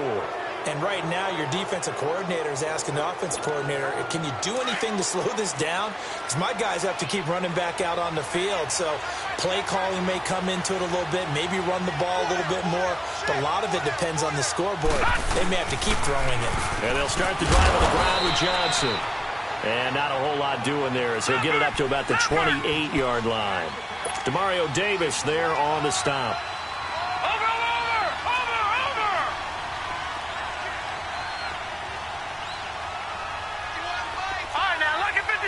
Lucky 56. Mayfield now on second down. He's going to fire one deep, middle of, and he fires one that's intercepted. Picked off by Marshawn Lattimore. And he'll get this one out to the 50 to the midfield stripe. Maybe he telegraphed it a little bit right there. You've got a quarterback knowing that he's going against a rookie quarterback. He stepped in and picked it. You think he had a great week of preparation, looking forward to this opportunity? And the second part of that is, when you're a young quarterback, you are going to stare down targets, but oftentimes your playbook hasn't expanded to give you full field reads as well. Makes it a little bit tougher for him. 5 yards on the catch there, brings up second down. If you're running out route, it's likely you're going to end up near the sideline. And what did we just see there? Toe tap. You got it. The benefits of practice. Toe tapping, foot dragging, picking it up, and making sure it was a catch. And the stop here will come at the 38-yard line. It'll go as a gain of 6 that time, and it moves the chains as well. At this stage of the game, the run-pass numbers are a little bit out of whack because most of the yardage has come through the air. But in a sense, that just sets things up for big runs like that because the defense might be a little bit off balance. They'll pick up another first down with that run. Now a play fake here on first down. Over the middle, open is Thomas. And they're able to get this one past the 30 down to the 25. It's a gain of 13 for number 13, and it gives them a first down. Fired that one in there, able to make connection on a nice in route. With those faster passes and they're going that fast, any hesitation as a quarterback that the deflection, if you miss, might be bigger and lead to an interception? Yeah, and the deflection works both ways. Maybe a defender gets a hand in the way and it pops in the air. And sometimes you throw it so hard your receiver can't handle it, and he pops it up in the air for the defenders to grab as well. But a moot point there as they were able to connect. Back now here live in New Orleans. It's the Saints who hold the football, but they're trailing as we begin the fourth quarter of play. Ready. Yellow waiting. Let's go. They run it again with Kamara. And he is going to be stopped cold behind the line of scrimmage. It'll be a loss of a full 3 yards there, and it also brings up third down. The best offenses and the ones that win are ones that make adjustments. And right now, I think this team needs to open things up. Yellow waiting. Breeze now to throw. Under pressure, and he'll go down. Back at the 26-yard line. Carl Davis. He's the one that gets him down. It'll be a loss of 5, and it'll bring up fourth down.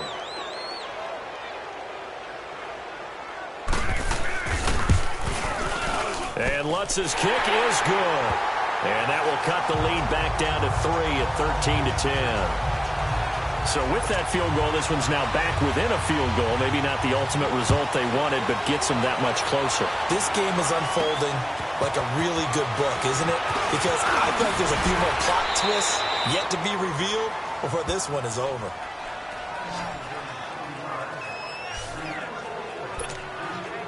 And now Cleveland geared up to take the field. And following the interception, just any interception, are you a little bit more cautious when you start that next drive, or no, you just throw that out the window? I think you are. I don't think that there's any way you can run back out there and go, totally didn't affect me. Let's just go ahead and be loose with the football again. You're going to take care of it, but you have to be careful about being too cautious because now you can't run any offense at all. Still want to attack. We'll see how they attack them here.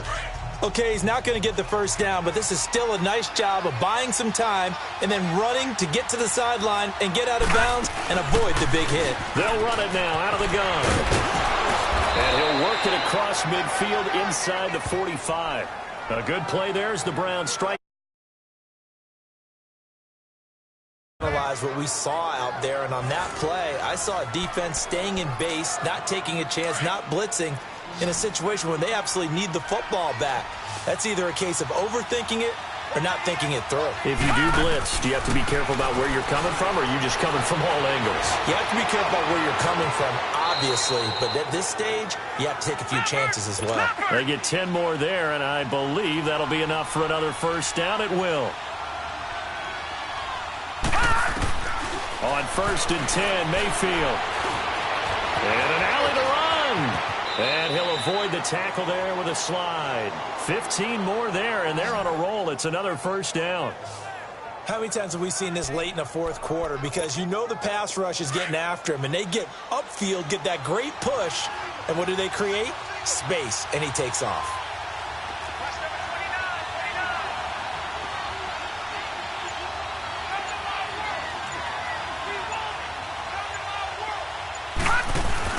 They go play action here on first down. Incomplete. It's always a battle. Who's going to win on first down, the offense or the defense? Let's face it, if you've got the ball, 4 yards or more on first down is what you're aiming for. They tried to throw for it there. Nice effort to knock that one away and bring up second down. Handoff comes to Chubb.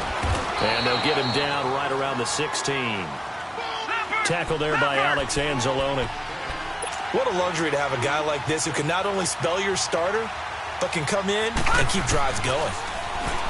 Mayfield rolling to his left. He can run for it, and he will. Only able to get back a yard for his efforts, and that leads us to 4th down.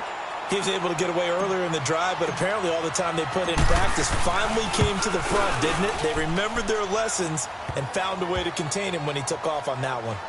So they get the 3, but you wonder now, is that going to be enough? Excellent question, because when I look at the smiles on that side of the field, they're a little tight, aren't they?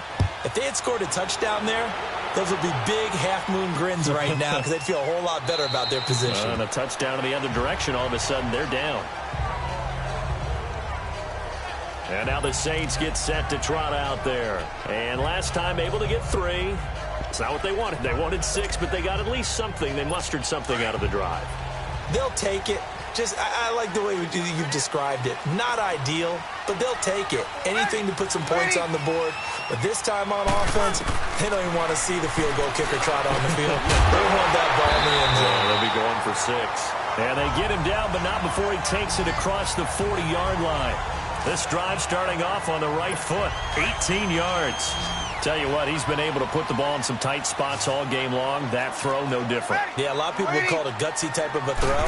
I think he looks at it as, I can do it, so it's not that big of a deal to me. I'm going to keep firing. Caught by the tight end, Watson. They give him 13 yards there on the play and a fresh set of downs. They gave up the completion there, but this is what zone defenses count on. Catching the ball and not much run after the catch.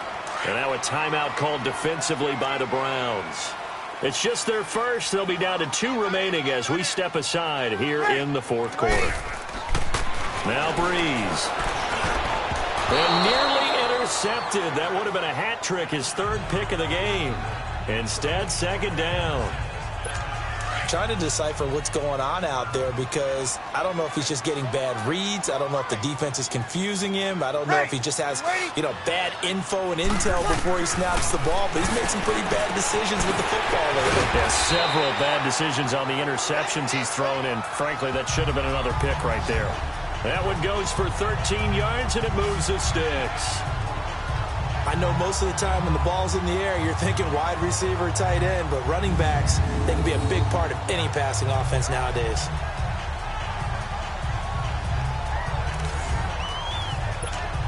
Line of scrimmage, the 31 now on 1st and 10. Ready. We're waiting. On 1st and 10, here's Breeze. And the throw left sideline here is caught, but they'll rule it incomplete. Couldn't keep his feet in. 2nd down. The target that time, Michael Thomas. And that'll bring up 2nd down. And that's one he's got to be happy to have back. There wasn't a hole open in the zone. You'd have to think on early downs like that 1st down there, need to be a little bit more careful. Yeah, fortunately for him, got a couple more downs to play with. Bree's going to throw. Looking again for Thomas. This time complete. And he'll be a couple yards shy of the red zone here at the 22-yard line. And they'll get 9 there as that sets him up better for third down.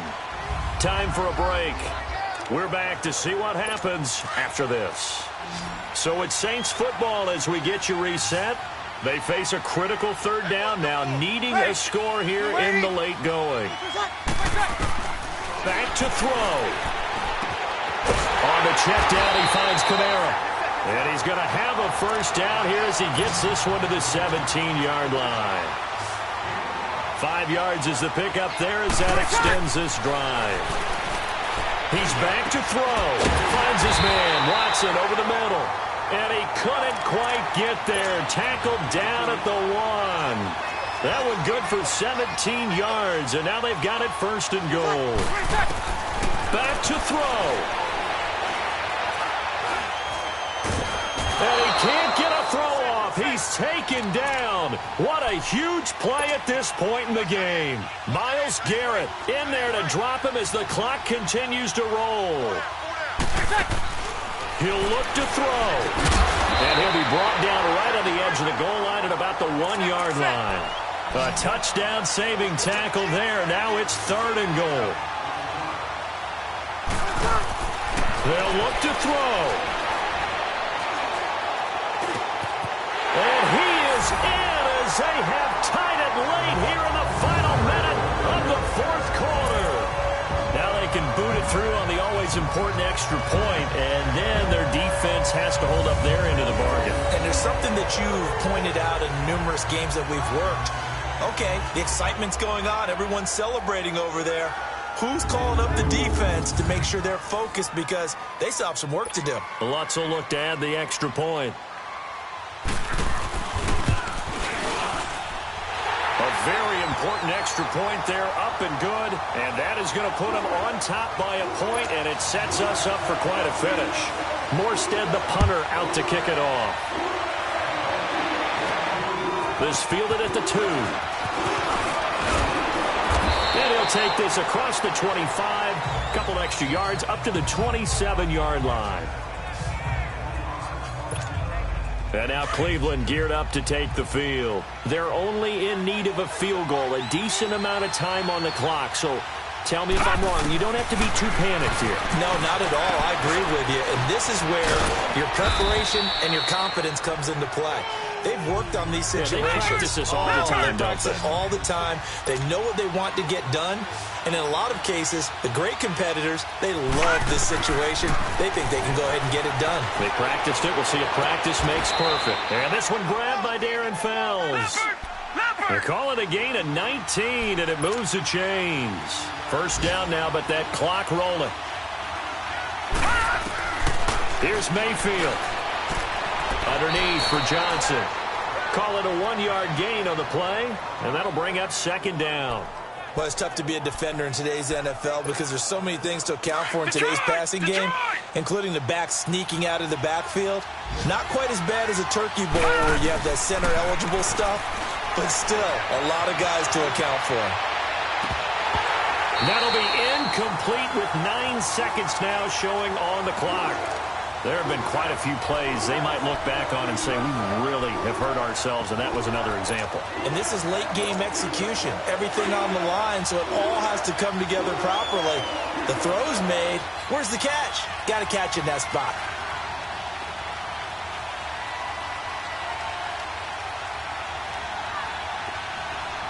Detroit!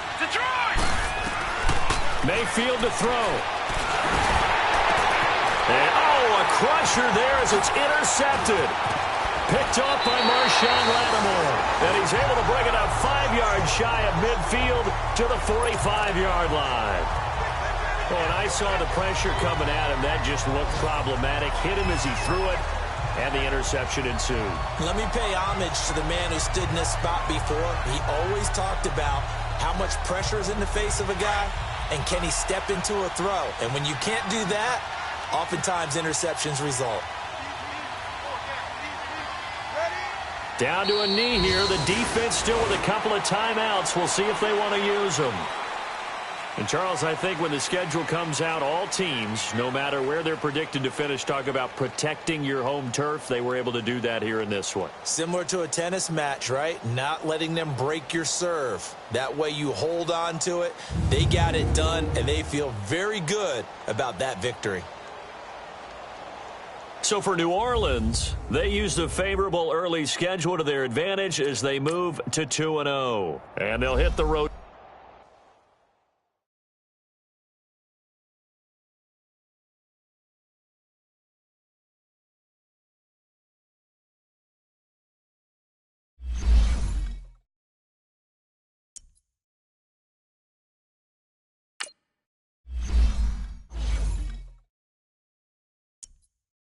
Now, let's take a minute to see how you can improve your team. Start your week by installing your game plan.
An offensive and defensive each week. Once you've made your game plan, choose to start.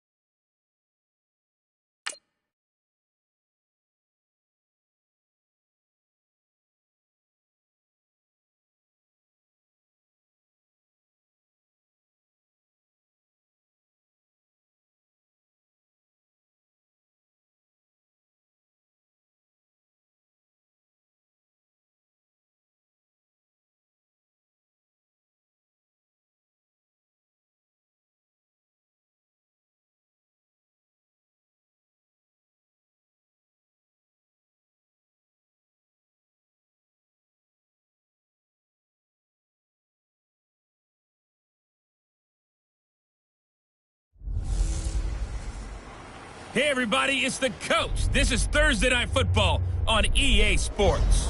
Straight ahead, we'll see the New York Jets and their rookie quarterback from USC, Sam Darnold, as they get set to match up with the #1 overall pick, Baker Mayfield, and the Cleveland Browns. I'll see you again at halftime as we preview some of the action coming up on Sunday. But for now, it's Thursday Night Football. And on the call, as always, is Brandon Godden and Charles Davis. We are just a stone's throw away from the Rock and Roll Hall of Fame as we get set for football at First Energy Stadium in Cleveland, Ohio. The folks here in Cleveland, even though all the down years, have never stopped supporting their hometown guys, and we got evidence of that a moment ago as the Browns made their entrance. They are ready to do battle with the New York Jets. Hi again, everyone, with Charles Davis. I'm Brandon Gaudin. And, Charles, we look at this Browns ball club. Now, losers their last time out, so they'll look to make amends here. And one of the best ways you can do that is to be at home, and they are. They're going to try and ride that home crowd and that wave of emotion to a victory in this one. Meanwhile, for the visiting Jets, they come in at an early crossroads here, facing a tough opponent on the road where a loss would make them 0-3. And when you start that way, doubts really start to creep into a locker room, and guys start to battle each other instead of worrying about winning games. Now a first carry for the former Cleveland Brown, Isaiah Crowell. And he'll fight forward to about the 27-yard line. 2 yards on the pickup there. It'll be 2nd and 8. The Jets and Browns, two cellar dwellers from a year ago, and they did meet in that season, Week 5 in Cleveland. Myles Garrett, it was his NFL debut. He got 2 sacks, but it was former Brown Josh McCown throwing 2 second-half touchdown passes to lead the Jets to the victory. And every time I hear about the Jets and Browns playing, you know what I think about? The first ever Monday Night Football game. The Jets at the Browns. Cleveland won. I believe it was 1970. It was indeed. I just happen to have the note here. I don't know this off the top of my head, but September 21st, 1970. Here we go now. Boom, landed. Throwing here on 3rd down. Darnold going underneath for Crowell. And they'll take him down at the 31-yard line. It's a 4-yard pickup, and that's going to make it 4th down. There's an example of good situational football being played by a defense. They understood where the 3rd down play was, the down and distance, and made sure that they didn't get anywhere near that, bringing up 4th down. Yeah, they were sniffing out that marker, didn't want to let him get close to there, and now a likely 3 and out to start. Yeah, I love the way they rallied to the football and got to him and made sure he didn't give up much run after catch. Mayfield going to lead the Browns up now, 1st and 10 at their own 37. They go play action. Mayfield. Open man, the tight end fouls. And they'll get this well past midfield before being stopped just before the 35. And the young buck showing that ability, that agility to dance outside of the pocket, complete the deep ball. And don't think for a second that the coaching staff didn't have their heart rate accelerate a little bit there, right? Anytime you have those young quarterbacks and they get outside of the pocket, you're just hoping that they make good decisions because so many things can happen that can go wrong when you throw it downfield like that. He got away with it there and in a big way. Tough running there. That's a hard-earned 4 yards. Yeah, those are the unsung kind of runs. They don't fill up the stat sheet, but they do set you up in good position on 2nd down. Dumping it off for Johnson. And they'll get this one down to about the 20-yard line. The Browns passing game finding its stride. They've got another 1st down.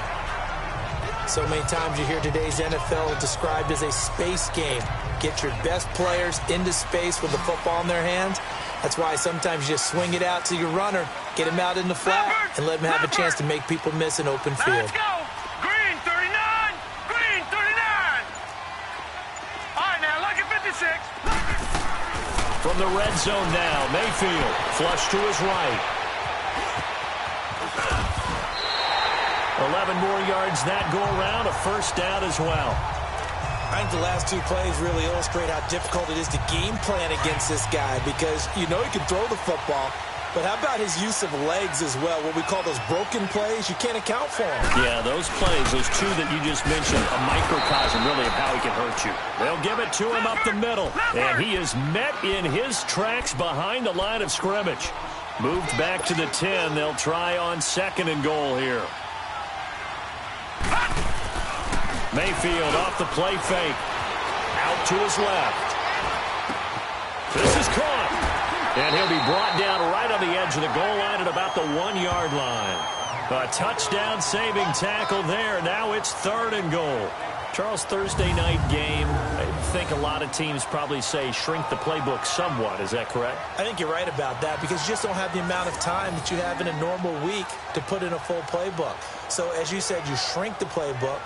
Pick out the plays that work best for you. And you know what else you're looking for? What's that? Who are the freshest guys coming off of the last game to play on a Thursday night? Guys have a little extra pep in their step. You go to them early and often.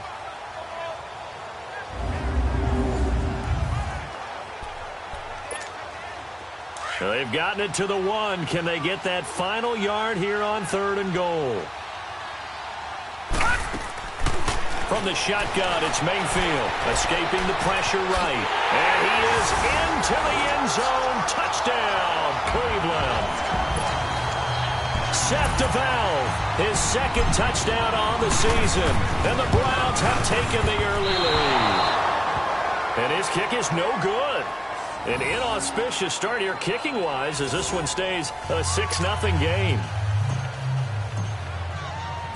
Set now to kick this one away, and off it goes. This is taken about 7 yards deep.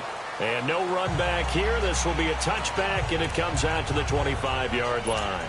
Darnold going to lead the Jets up now, 1st and 10 at their 25-yard line. Hurry up, here we go. On 1st down, Darnold.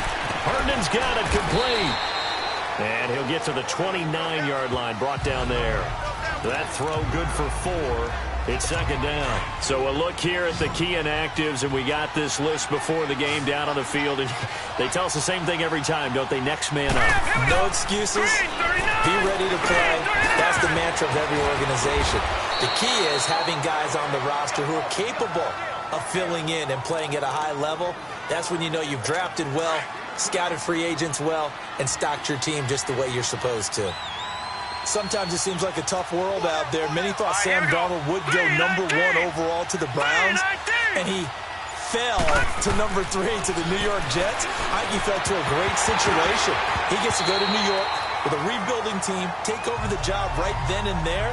And while many were expecting Broadway Baker Mayfield, instead, they got sudden Sam Darnold, and I think the Jets fans are going to be very happy to have him. So line of scrimmage still the 39 on 2nd and 10.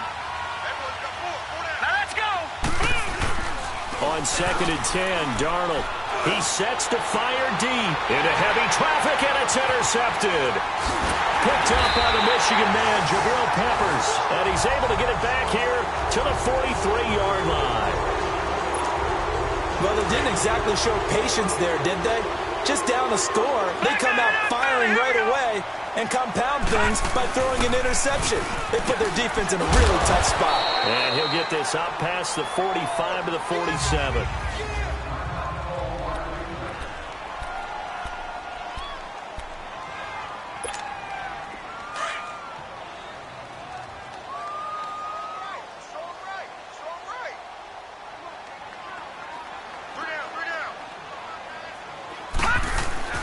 Mayfield now on 2nd down. That's complete over the middle to Callaway.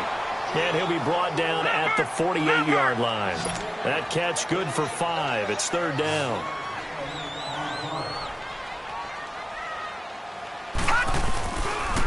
On 3rd down, Johnson. And he's got the first before he's brought down at the 39-yard line. 9 yards on the pickup there, and it keeps the drive alive. Now, look, that wasn't a huge gain, but those are the types of carries I think they were missing in their loss last week. They couldn't get him going on the ground. Did you get the same feeling I did during our meetings, that they kind of regretted that he didn't touch the ball? Absolutely. You know, hey, he should have touched it more last week. Rush coming, and he's taken down. Coming up now on a 2nd and 15 following that sack. Watch him now, Barney. Watch him now, Barney.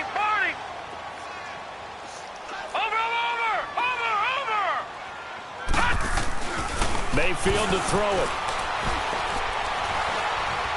He's going to look deep now for Landry. And they went for a big play through the air on 2nd down. Couldn't connect. Now it's 3rd.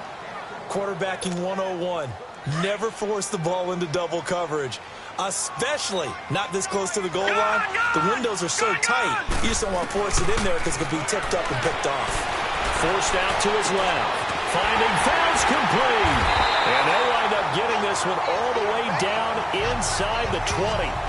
A good pickup there, 26 yards. You know, he's already thrown for more yardage in this first quarter than he did all of last week. And I can be snarky here and say, well, he didn't throw for a lot of yards last week, but the bottom line is he put in a great week of practice and really came out ready to go.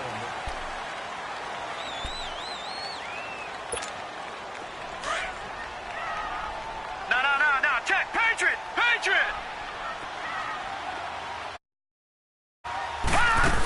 The first down carry here for Johnson. And he's going to fight his way forward here for a modest gain. They give him 4 yards there. It'll be 2nd and 6. But that call makes sense because they've been throwing it well on this drive, and once again they show passing formation, showing the shotgun. Then they ran out of it. That's a nice play by them defensively, though, to hold it to a short game. Eluding the pressure. And he's going to have to eat this one as down he goes. Jordan Jenkins able to get in there and take him down for a loss of 3. On 3rd down, Mayfield. And he fires one, but incomplete. That's a good job there creating the contact to force the incompletion. And now, since it's fourth down, that should set up a field goal situation. And a nice sigh of relief defensively to be able to hold them to 3. And his kick is indeed good. And that will make our score 9-0. So the drive stalls out inside the 15-yard line, but they do get 3. And I've talked with enough players nowadays, and when they have these types of kicks, then no one says to their guy, hey, that's just like making an extra point, piece of cake. Because the extra point is not a piece of cake anymore. But kicking a field goal from that distance, just give him confidence and let him knock it through. Yeah, this is going to put them back with not great field position. So they really got zero benefit at all, right? Sometimes you can absorb a penalty when you get a big return. Then the penalty brings it back, but you still have great field position. As you pointed out, not in this case. Now a handoff to Crowell. And he'll take it ahead to the 28-yard line. 9 yards is the pickup there, and they'll have a 2nd and 1. That was a good run, and it got to the second level. And what I mean by that is that's where the linebackers usually play. First level being the defensive front, last level being the secondary. But the strong safety position ended up making the tackle. And oftentimes we call them a hybrid. Combination defensive back, combination linebacker. We saw the linebacker make the stop. His first catch, good for 8 and a first down. When you see zone defense and you know you got a drag route on as your primary call, you got to be really careful as a passer about how far you let your guy go.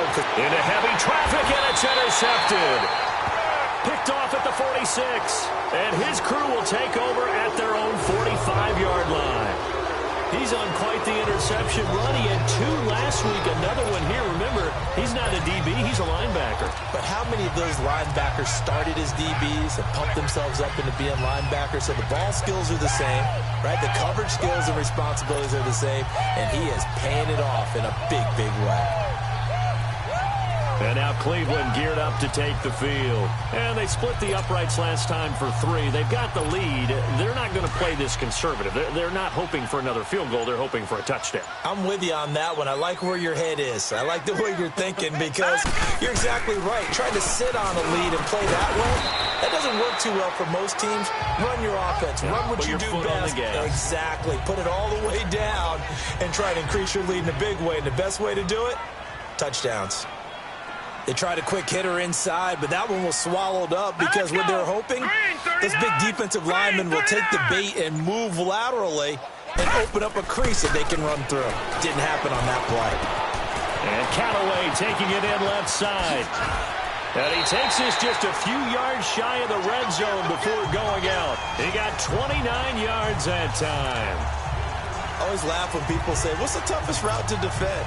And I'm like, any of them, especially if it's a good receiver. That makes things very difficult. But when you're running a drag route, something short, shallow, going through defenders, using guys almost as screens in order to get open, that makes things tough for guys trying to get to the football. And he's got this one complete to Callaway. And out of bounds all the way down at the 3. Chewing up big yardage. Another nice gain there. This one goes for 20. As long as you go through your proper reads and progressions, the drag route can be one of those old reliable plays because usually it's good for a good chunk of yardage as we just saw there. And those guys like it, right? They can get the ball with a full head of steam. Especially against man coverage. Because man coverage, they're typically running away from someone and not worried about traffic. And that's going to be caught for a Browns touchdown. Jarvis Landry, his first touchdown of the new season. And the Browns add on to their lead. And all about timing there on that short slant, Charles. Exactly right. That was timed up so well. The route, the throw, touchdown. The kickoff team on the field now as they will send this one away. Andre Roberts now to return it. And he'll take this across the 25, couple extra yards up to the 27-yard line. And New York set to take the field. Already down 2 touchdowns here in the first half. This becomes a pretty important drive, doesn't it? It certainly does, and a lot of the teams script plays. We know that, right? They have a script to start the ball game, and typically those scripts go between 12 and 24, 25 plays. Down 2 touchdowns early, Probably not very deep into their script. I think that they'll stay with it. I don't think they'll abandon it just yet and try and generate some offense on this drive. Anything. At least 3 points. Get that 0 off the board. Darnold on first down.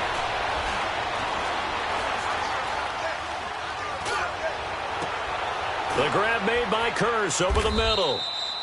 And able to rip off a big chunk of yardage before being dropped inside the 40. That one goes for 24 yards. You know I'm going to lean towards the defender, right? You know I'm going to do that. I know. That's a tough situation for him as I see it. But the truth of the matter is, that ball was not streaking towards him. That little arc on it, he's got to find a way to get his head around and make a play on the football. And they'll be inside the 35 now at the 34-yard line. 5 yards on the pickup, and it'll make it a second down. 2nd and 5 after the 5-yard completion on first down. Here we go now. Green, 39. Again, Darnold.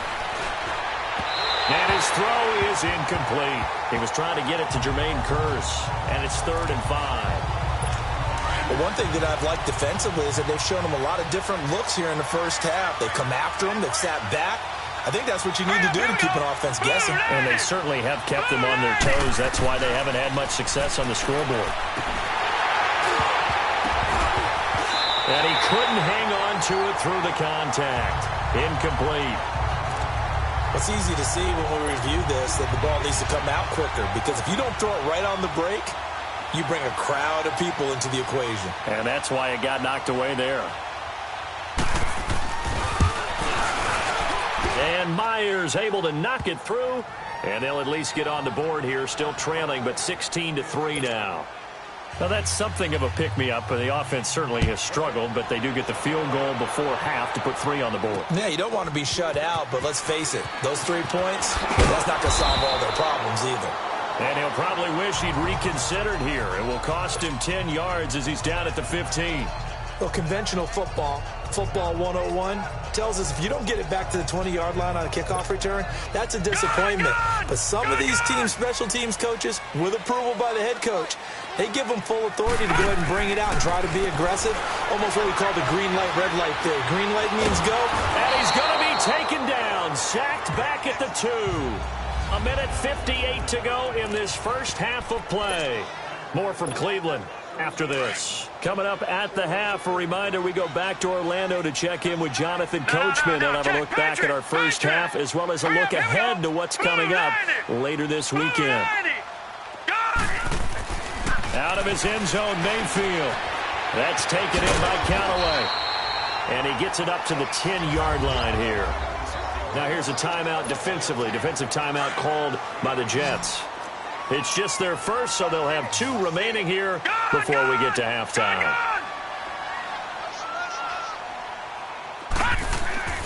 Third and long for Mayfield. And he rifles it complete, caught by Landry. Now the Jets going to use the second of their 3 timeouts as they'll head to the sideline and talk over what to do next. So on 4th down, Britton Colquitt on to punt. Back deep here, Andre Roberts. Slips past him. Where'd he go? And shutting him off, now open field. It'll be a 45-yard punt, and couple that with a loss on the return. And the Jets will take over 1st and 10. So here's a 1st and 10 at the 38. Here we go now. Green, 39. On 1st and 10, Darnold. And incomplete on the deep ball. Another dangerous throw there, partner. I mean, he's already thrown 2 interceptions here in the first half. I don't know if you want to keep throwing up 50-50 balls and you've had that kind of lack of success. Yeah, absolutely. Very well could have been a 3rd interception in half number 1. They work again from the 38 on 2nd and 10.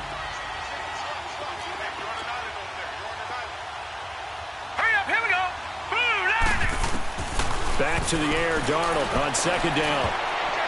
And his throw here is incomplete. feels like they're getting caught in between here because they didn't completions on first and second down.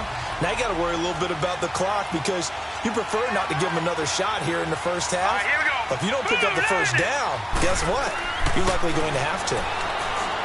Now Darnold. A little dump off for Crowell.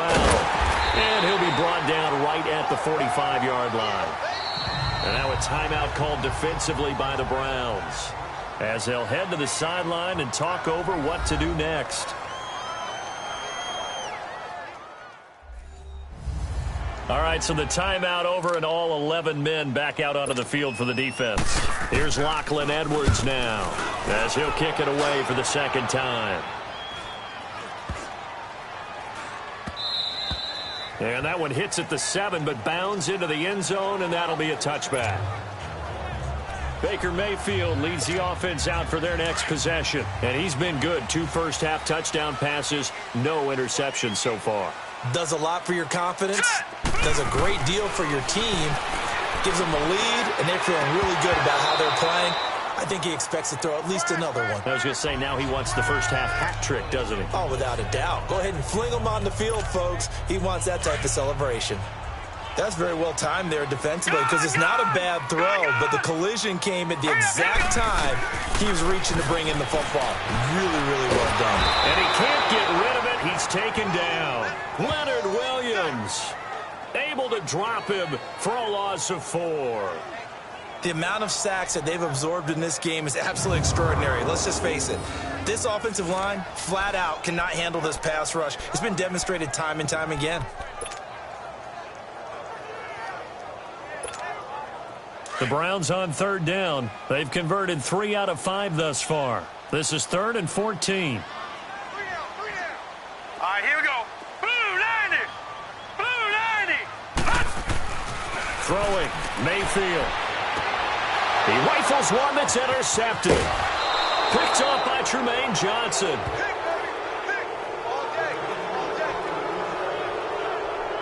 That interception sets them up beautifully already in the red zone. And you can hear it all the way up here. Oski, everyone turned to block, find a spot, and now they're set up inside the red zone for their offense. Set. 319. 319. After the interception, here's Darnold. He's going to flip one out here to his running back. They'll give him a yard on the play, and it's a second down.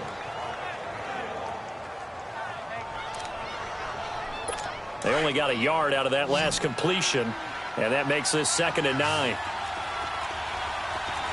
right, here we go. Green 39. Darnold from the gun.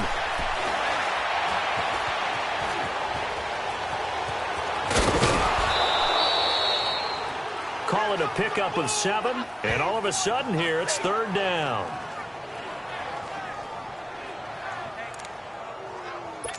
The Jets on 3rd down, 0 for 3 to this point. They could use a conversion. Here it's 3rd and 2. Set. Blue 90. Darnold. He's got Curse.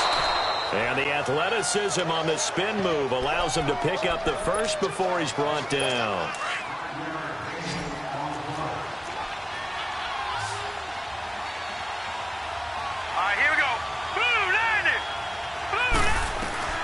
A shotgun snap for Darnold. And for the 3rd time here in this half, it's intercepted.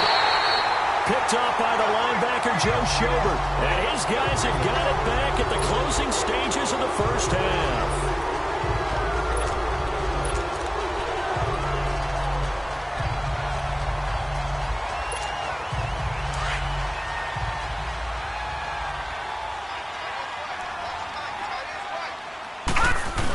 Well, look at this, a tight end carry. And he'll get him a little bit of breathing room across the 5 to the 6-yard line. So we have reached halftime here in Cleveland with the Browns on top. As we'll head down to Orlando, that's where we find our man Jonathan Coachman at our EA Sports Halftime Report. Coach. All right, Brandon, thanks very much. And welcome in, everyone, to our Tiburon Studios here in Orlando. We'll take a minute and look ahead at what's to come this weekend in week number 3. Some good games to look forward to in the early window, especially the one in Baltimore. A big one coming up for the Ravens, as they'll have to do battle with the Denver Broncos. Lots to look forward to in the late games as well. One of the best being up in Seattle, where we find the Seahawks taking on the Dallas Cowboys. And finally, on Monday night, the Steelers return to the site of their last Super Bowl win as they face the Bucs in Tampa. Meanwhile, in our game, it's been a back-and-forth first half. Who can put it together in the second half? For the answer, we turn it back over to our broadcast team of Brandon Godden and Charles Davis. All right, Coach, thank you, and we welcome everyone back for quarter number 3. The Browns are going to get the second half kickoff, and they've got this lead as well as we are back and underway. This is taken about 7 yards deep, and no run back here. This will be a touchback, and it comes out to the 25-yard line.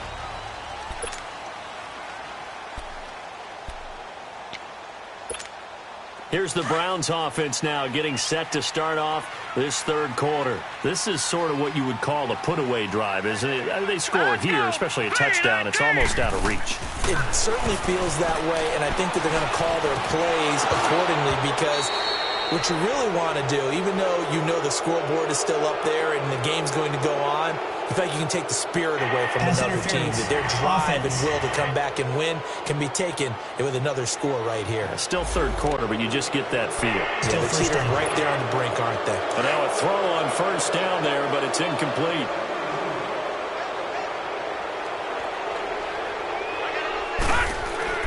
Mayfield down. He couldn't quite hold it. Got hit. Ball pops out. Incomplete. Anytime a defense can sit back in a zone like that, it tends to create a lot of congestion in the middle of the field. Makes it very hard to slot one in. Looked like I-4 at rush hour in your hometown of Orlando, Florida. An absolute mess. So they'll come up after the incompletion for second down. Working out of the gun, Mayfield. And he slings one that's incomplete. Duke Johnson, the one he was looking for. And it's third down. Well, touch and time are critical for those types of throws. He put a lot of zip on that one. Needed just a little bit more finesse trying to get it to his back. The Browns on third down. They've hit it 50%, 3 of 6 to this point. This will be third and forever. To throw, Mayfield. And the Jets pressure too much as down he goes. Jordan Jenkins in there to drop him for his second sack now here tonight. They need to stop to get back into this game, and here's one right to start the third quarter. Yeah, anytime you go to the lockers with that 2-3 score deficit, you're right. You need that stop, get the football back, and they've done just that. Series to series, play to play. And he's able to get it out quickly, and this is not a bad kick here.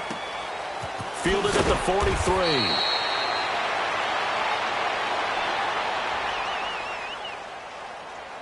Running into the kicker, defense.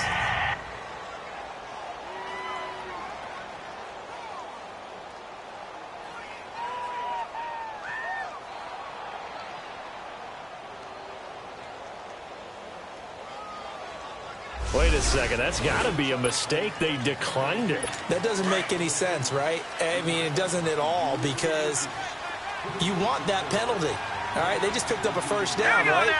You want the penalty. I am so confused right now. To throw is Darnold.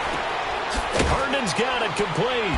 And he'll get it into enemy territory just across midfield at the 49. That throw good for 4. It's second down. I think it's okay there. They didn't get a whole lot on that play, but it's nice to have a safety valve that's built like this guy. Big target, guy you can spot pretty easily. Put it on him when your other targets aren't open. On second down, here's Crowell. Looking for a seam, but finding none. He'll get back to the line of scrimmage, and that's it. No gain on the play, and it's going to bring up a third down. That didn't appear to be a run blitz. He just darted in once he saw the run develop. That appeared to be a case of see ball, get ball. Going underneath for Crowell. And he'll get it into enemy territory just across midfield at the 49. Just a 1-yard pickup on the play, and it'll be fourth down. Instead of throwing it downfield, Charles, they just tried to dump it underneath there. You like the call? I do. I think it's a high percentage play because you get the completion, and what you're counting on is your back to use his legs and his elusiveness to make people miss and pick up the first down. In this case, it didn't happen.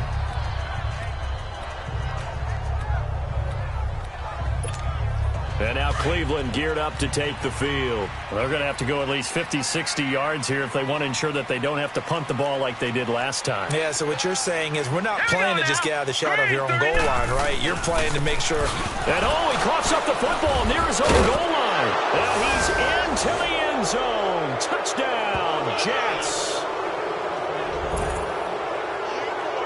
This defense, Charles, they needed some type of a spark to help get them back in this game. I think they just got their spark. No doubt about it. And you know, that's all they discussed. How can we get ourselves moving again? How can we get our team going? This definitely qualifies. Jason Myers now for the extra point.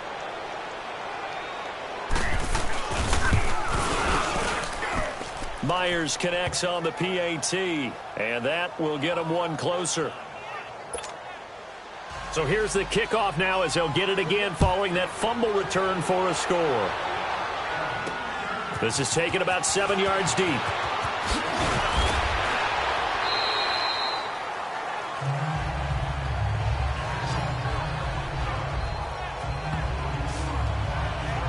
And the Browns getting set to go. They'll be looking to make amends for the events of a moment ago. A fumble return for 6 points. You absolutely have to protect the football. That's got to be priority number one because margin for error is starting to slip away. Now it's down to a one-score game. Flushed out right. Now he'll let it go deep right side. And got his man complete. And give him a gain of 37. In our pregame meeting, all they talked about was keeping him hemmed in and wanting him to make his throws from the pocket because they knew he was pretty dangerous if he got outside, and he just showed it right there. Pretty good arm, too. First down, Mayfield. And this one is incomplete. Well, the numbers have been good in the passing game and certainly a big reason why they have the lead. But now here, third quarter, maybe go to the run game a little more? Yeah, perhaps. I mean, after that incompletion, look credit to the defense for shutting them down on that play. Maybe you try and run the football a little bit more in this spot. But they have to feel good about how they've been throwing it overall. Now a deep ball there on second down, but it'll wind up incomplete. Well, partner, I think the defensive fellas got the memo, and they decided to cover him on that play. Yeah, he's already up over 100 yards in this game. They tried a deep shot, couldn't get it. Yeah, when you've had that much success, finally someone said, let's try and put a stop to it and put people on him. Throwing left side here, and it's complete. And he's going to get this one down to the edge of the red zone. And they're able to convert on third with a solid gain of 23. Did you see that route the way that I did? I thought he was trying to get deep. Yeah, that wasn't the first option. No, it came off of that guy, the deep guy, and came underneath on the drag, completed it very well. Here we go. Leopard. Detroit. From the red zone now, Mayfield. And this is caught. Touchdown, Cleveland. 3 touchdown passes now for the rookie Baker Mayfield. And the Browns add 6 to their lead. And remember, partner, that's a rookie quarterback back there. Apparently, he's getting the hang of this NFL thing pretty quickly. And 3 touchdown passes. You're right, he looks comfortable. What are they doing? Anything in particular? Well, they keep talking about making sure they're giving him plays that fit his talents and also maybe shrinking the playbook a little bit. They did tell us that. Bottom line, he's really good. Roberts on the return. And Hill running right through it.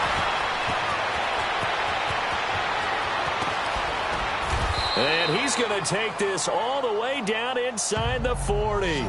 It's the third quarter, and they're down on the scoreboard. And while no one wants to hit the panic button just yet, points are a necessity on this drive. What a great way to get set up. Ball up to the 35 now as they come up on 1st and 10. On first down, Darnold.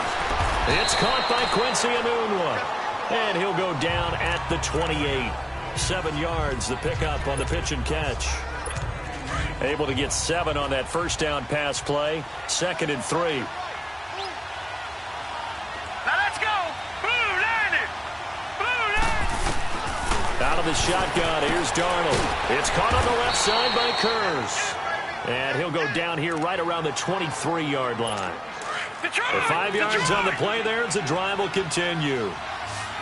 A little football 101 there. You just see the receiver try to run down the defender, meaning he goes right at him, and really trying to move him a little bit towards the center of the field so he can put his foot in the ground and break to the out, to the sideline, and make a catch. That one good for 17 yards, and now they've got it 1st and goal.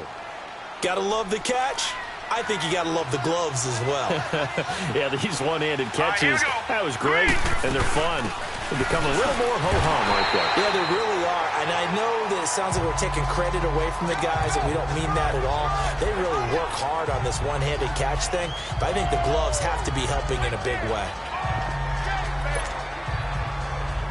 They come up here with another shot from the 6-yard line, and it's 2nd and goal now. All right, here we go. Blue landed.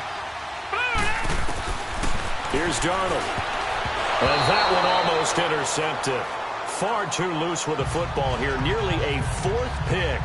And it's 3rd down. A missed opportunity for an interception would have killed off a drive. They had a chance there to finish things off.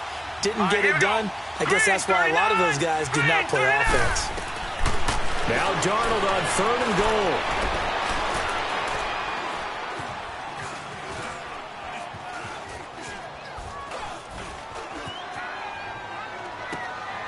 Got a man, it's caught. Touchdown, Jets. Quincy Enunwa, his first touchdown here of the new campaign. And the Jets have made this a one-score game.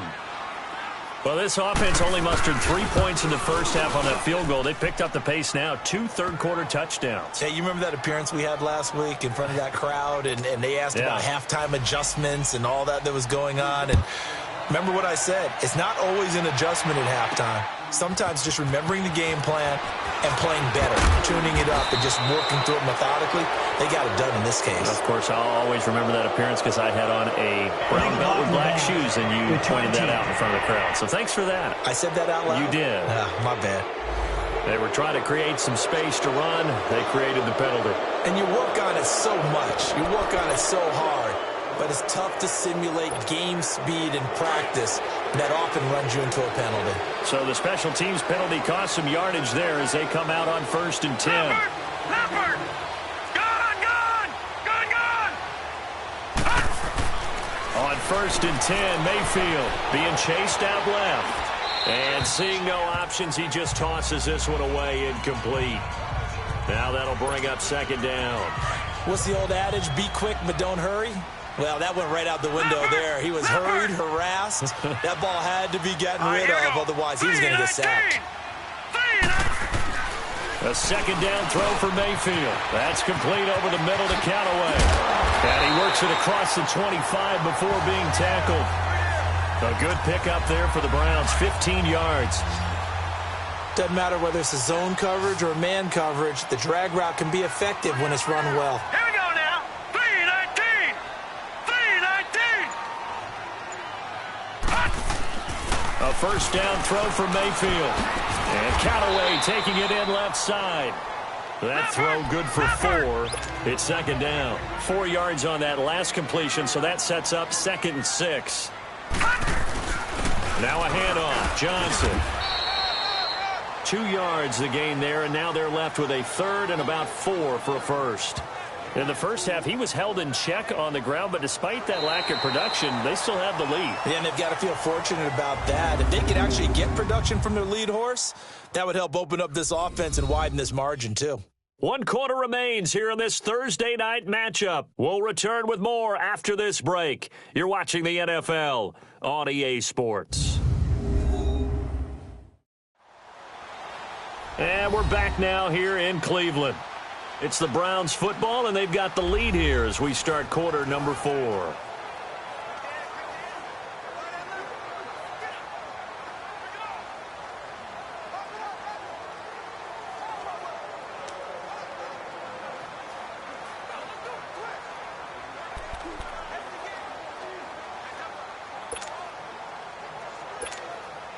The Browns on 3rd down. They're at 50%, 4 for 8. This is 3rd and 4. Here we go now. Green 39. From the gun, Mayfield. Buying time to his left. He may try and run for this. And avoids the contact by sliding. The coverage may be too good that time as he breaks away for 19 with his legs and a first down. That is an absolute backbreaker. That was a design passing play, wasn't a draw. You think you got him stopped, good coverage downfield, and he's able to pick up the first with his legs. Defensively, that kicks into your psyche and hurts a little bit, doesn't it? It certainly does, and here's the thing.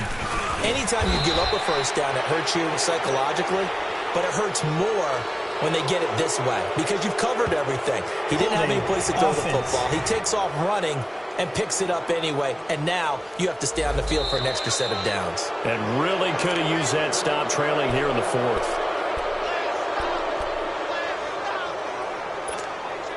They're backed up here with a 1st and 20 now after the holding penalty. All right, now, lucky 56. Lucky 56. Mayfield looks to throw. He'll be taken down. The Jets get in there for the sack. Robert Ayers in there to get him the 6th time they've sacked him tonight. This has been a tough one for this offensive line. It appears almost like they've been on roller skates this entire game, the way they've been pushed around. 6 sacks given up in this one. Mayfield on play action. A hit as he throws there, incomplete. The pressure really ratcheting up. They get the sack on first down, then a near sack. They got to him there just as it was leaving his hand. Yeah, they might need to change their pass protection scheme a little bit. Maybe bring another guy into the backfield to help protect the quarterback because that was awfully close. The Browns on 3rd down. 5 out of 9 thus far. This will be 3rd and a mile. Set. Green 39. Green 39. Hot. Now Mayfield. He's going deep for Brown. And look at this. They get the turnover they needed. It's intercepted. Picked off by Trumaine Johnson. A critical error there in a tight game of the 4th. All you talk about is taking care of the football, and especially with a lead here in the 4th quarter. Turning it over, now the door is open for the opposition. Just in general, when you're passing in the 4th quarter with a lead, no matter at what point, you got to be super careful. Got to be. And for the 4th time tonight, it's an interception. Picked off by the linebacker, Joe Schobert. And he is going to get this one back to the 20-yard line. All right, Brandon. Normally when you hear about guys making 2 interceptions in a game, you're thinking must be a free safety, maybe a corner. How about getting 2 picks out of one of your linebackers? Again, he's just in the right place at the right time. And that's another great play to come away with the football. Dancing to his left. His throw incomplete. They went with a dime look on defense. 2 extra defensive backs on the field and covered up essentially every blade of grass. That allowed them to disrupt the play. On 2nd down, Johnson. And he'll get this one down to about the 17. Henry Anderson, big man from Stanford there for the stop. Pretty good little 2-play sequence there. You force the incompletion, then a very short pickup. Yeah, now maybe you bring in an extra defensive back or 2 because you want to try and defend on 3rd down. They like to play those nickel or sub packages, don't they?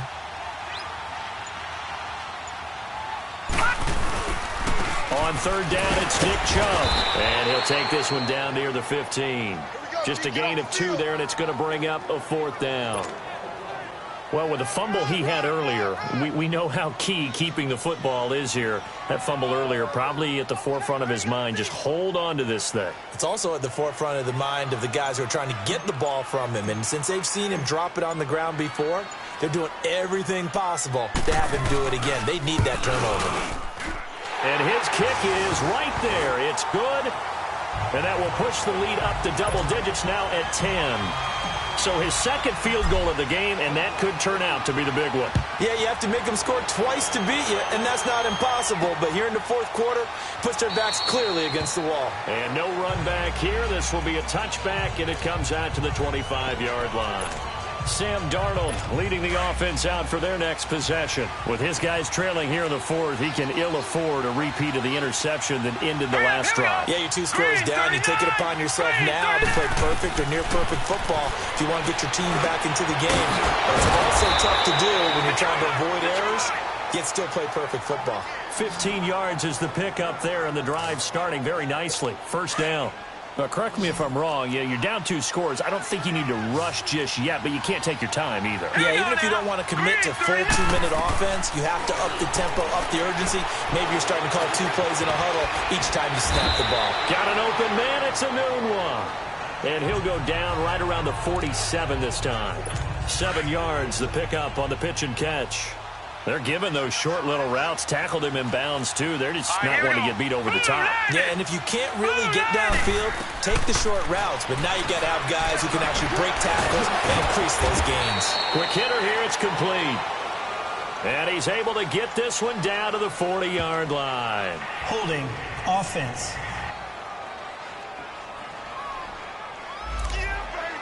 So a decent gain, but all for naught on the penalty. It's too bad, isn't it? They were feeling pretty good about it. The only people celebrating, the guys who just gave up that play. To throw on second down is Darnold. Flush to his right, and he'll be brought down shy of the 40 at the 38-yard line. All that gets him is just a yard, and now it's third down. While you admire anyone trying to pick up an additional couple of yards, they're just not worth it when you take shots like that. Quarterbacks have to stay in the game and stay on the field. Now the ball comes loose, and this is picked up by the Browns. And to the 43, so down inside the 45 to the 43-yard line. That's where they'll take over. Granted, I don't want to violate any of our broadcasting rules by declaring a game over before it's over, but that one, that puts them in real jeopardy there. Absolutely. It was a 2-possession game. It is a 2-possession game at this stage in the fourth. They needed points out of that drive. And obviously now, no chance at all to get those points that they so desperately needed. That's going to go as a loss of 2, and it'll be second down.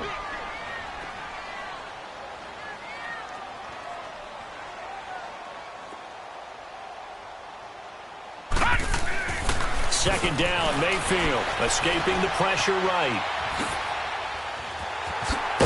Oh, no, he lost the football. And it's scooped up by the Jets. And they take possession of the football and have it at the 36-yard line. Partner, that one looked like it was over. I mean, they had control, had the football, and the defense had to make a play in order to keep them in the game. That's exactly what they did. And now that door ajar, 2-score game, so hold on here, not done in the fourth. Throwing right, and that's complete. The drive starting with a first down, 11 yards on that pickup. Cool under pressure right there, escaping the pocket and finding what I think was not his primary target.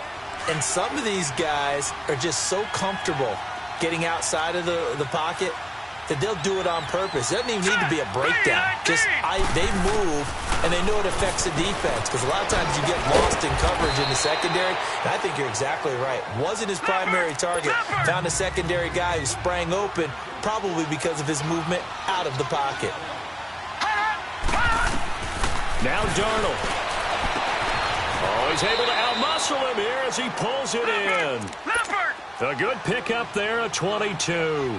First down now, but that clock rolling. Darnold now to throw. And that's incomplete. I hope I don't sound too rah-rah on that one, but that's the exact right throw. Either your receiver gets it or no one gets it. Give him a lot of credit for being really precise with it. Got rid of it. No one got it. Green 39! Green 39! Now it's Darnold. A little dump off for Corral. No gain on the play, and it'll bring up a third down. Big play coming up. Here's 3rd and 10. I would expect to see some pressure here. The pressure drops off as they'll look to throw. Found his target. It's Anderson. And they work this near the 5. He'll be stopped at the 6. They're able to convert on 3rd down, and that sets up a 1st and goal. Darnold. And this is caught now for a late touchdown. So hold everything here. This one's not over yet. Okay, game on. Don't go anywhere yet. You got a 1-score game now. Is under review. Probably going to rely on the onside.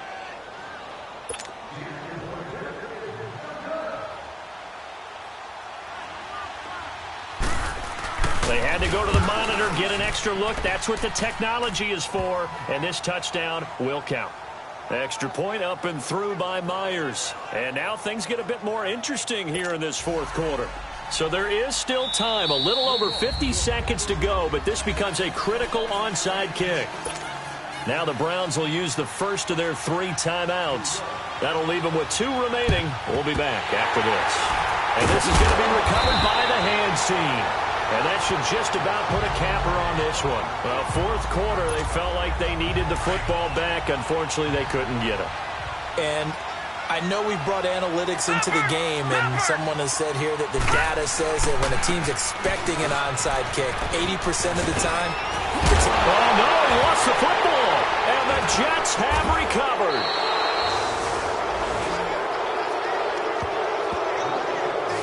So the defense there, opportunistic.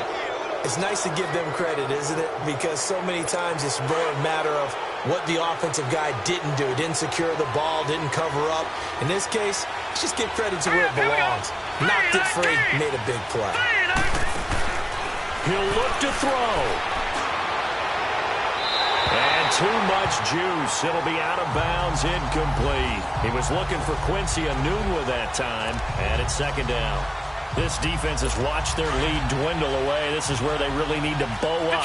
They executed well there. And it's often hard after you've played really well early and then you kind of relax a little bit to step on the gas again. They just did it on the last play. Looks like they want to finish this one off. Wide open receiver complete. And now before this first down play, we're going to get a timeout here, as they'll stop it with a little over 30 ticks to go in the football game.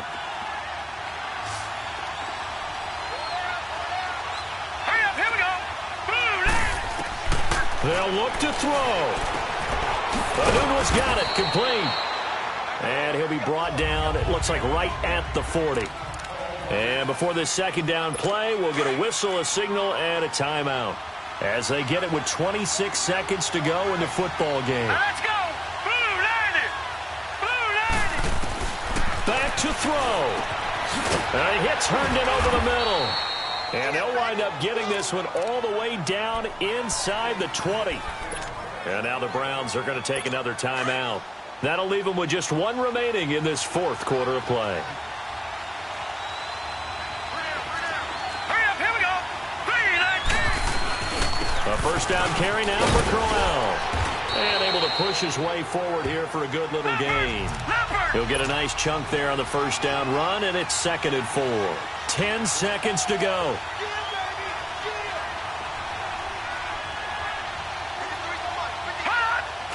And they're able to spike it with time remaining. And now in field goal range here with a chance to get this one to OT. And for the second time tonight, this field goal unit comes out here. And now we'll get a timeout here. They're able to stop it with 1 second to go in this game. And for the second time tonight, this field goal unit comes out here.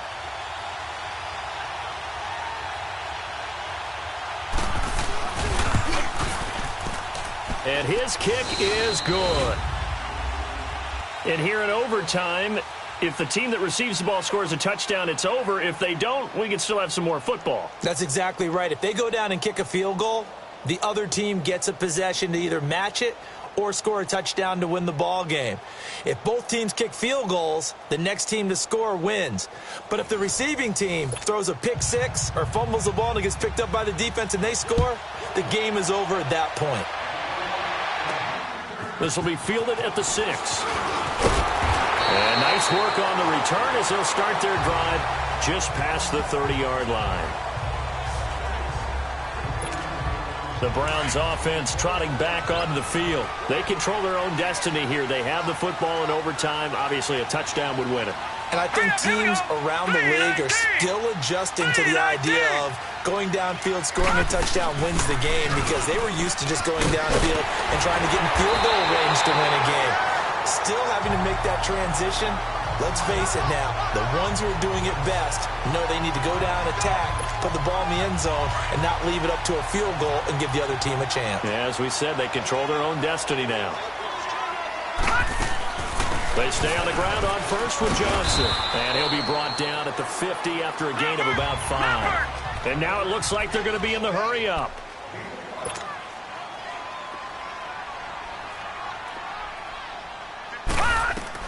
The first throw in overtime for Mayfield now. Screenplay, Johnson. And this one goes nowhere. Losing yardage on the play back at the 46. That'll set them back with a loss of 3 on the play. And that's going to bring up a third down. I don't want to overhype it, but this is a big early season game, especially an overtime win. That could give you a big boost going forward in the season. It certainly can, and I don't think you're overhyping it because cliches go out the window when you start to play overtime. And you're right, the winner of this game now, that's an extra boost moving forward. And it actually is an extra hurt for the team that loses because normally you shake it off. But in this situation, it lingers a little bit longer.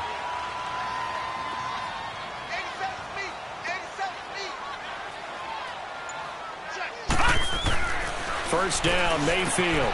Over the middle and into the hands of his receiver, Landry. And he's going to get this inside the 30. 15 more there, and they're on a roll. It's another first down. Brandon, that's a huge completion there. It puts them in field goal range, but let's face it, they don't want 3 here. They want 6. With these overtime rules, a touchdown finishes it off. Yeah, looking to win it right away. Good to know, though, that they have 3 in their back pocket if they need it. Call it a gain of 4 on first, and that'll make it second down. They go play action. Mayfield. Fells has it, left side. 6 yards is the pickup, and that'll lead to a third down. So much goes into a successful play, doesn't it? How about that play action there? Freezing the defense just enough to bring the tight end free downfield for the completion. They'll run for it. Here's Chubb. And he gets the first down yardage before he's brought down just outside the 10 at the 11. It's an 8-yard pickup and leads to a new set of downs. And I know you, with every carry, especially in overtime, you're just saying, if you're that ball carrier, hold on to the football. Hold on to it, protect it, but not necessarily settling because you're trying to get to the end zone. You're trying to end the game right here. I know the defensive guys poking, clawing, raking, trying to knock the ball free and protect their end zone. Yeah, like you alluded to, especially this part of the field. 5 yards on the carry. Good pickup on first down. 2 minutes to go here in overtime. We'll be back after this.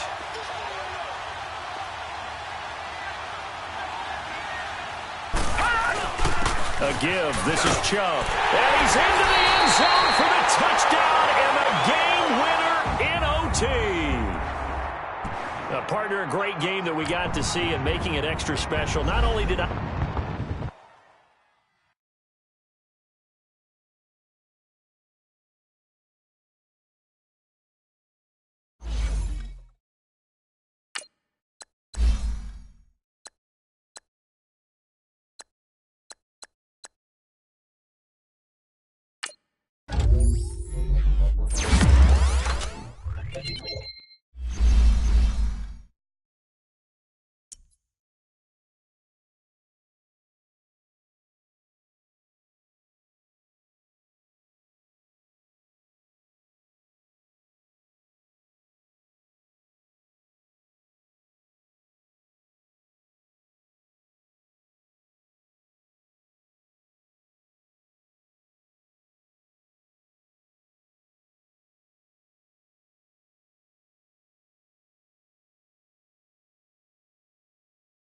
I am about to end this Now, let's stream. take a minute to see how you can improve your team.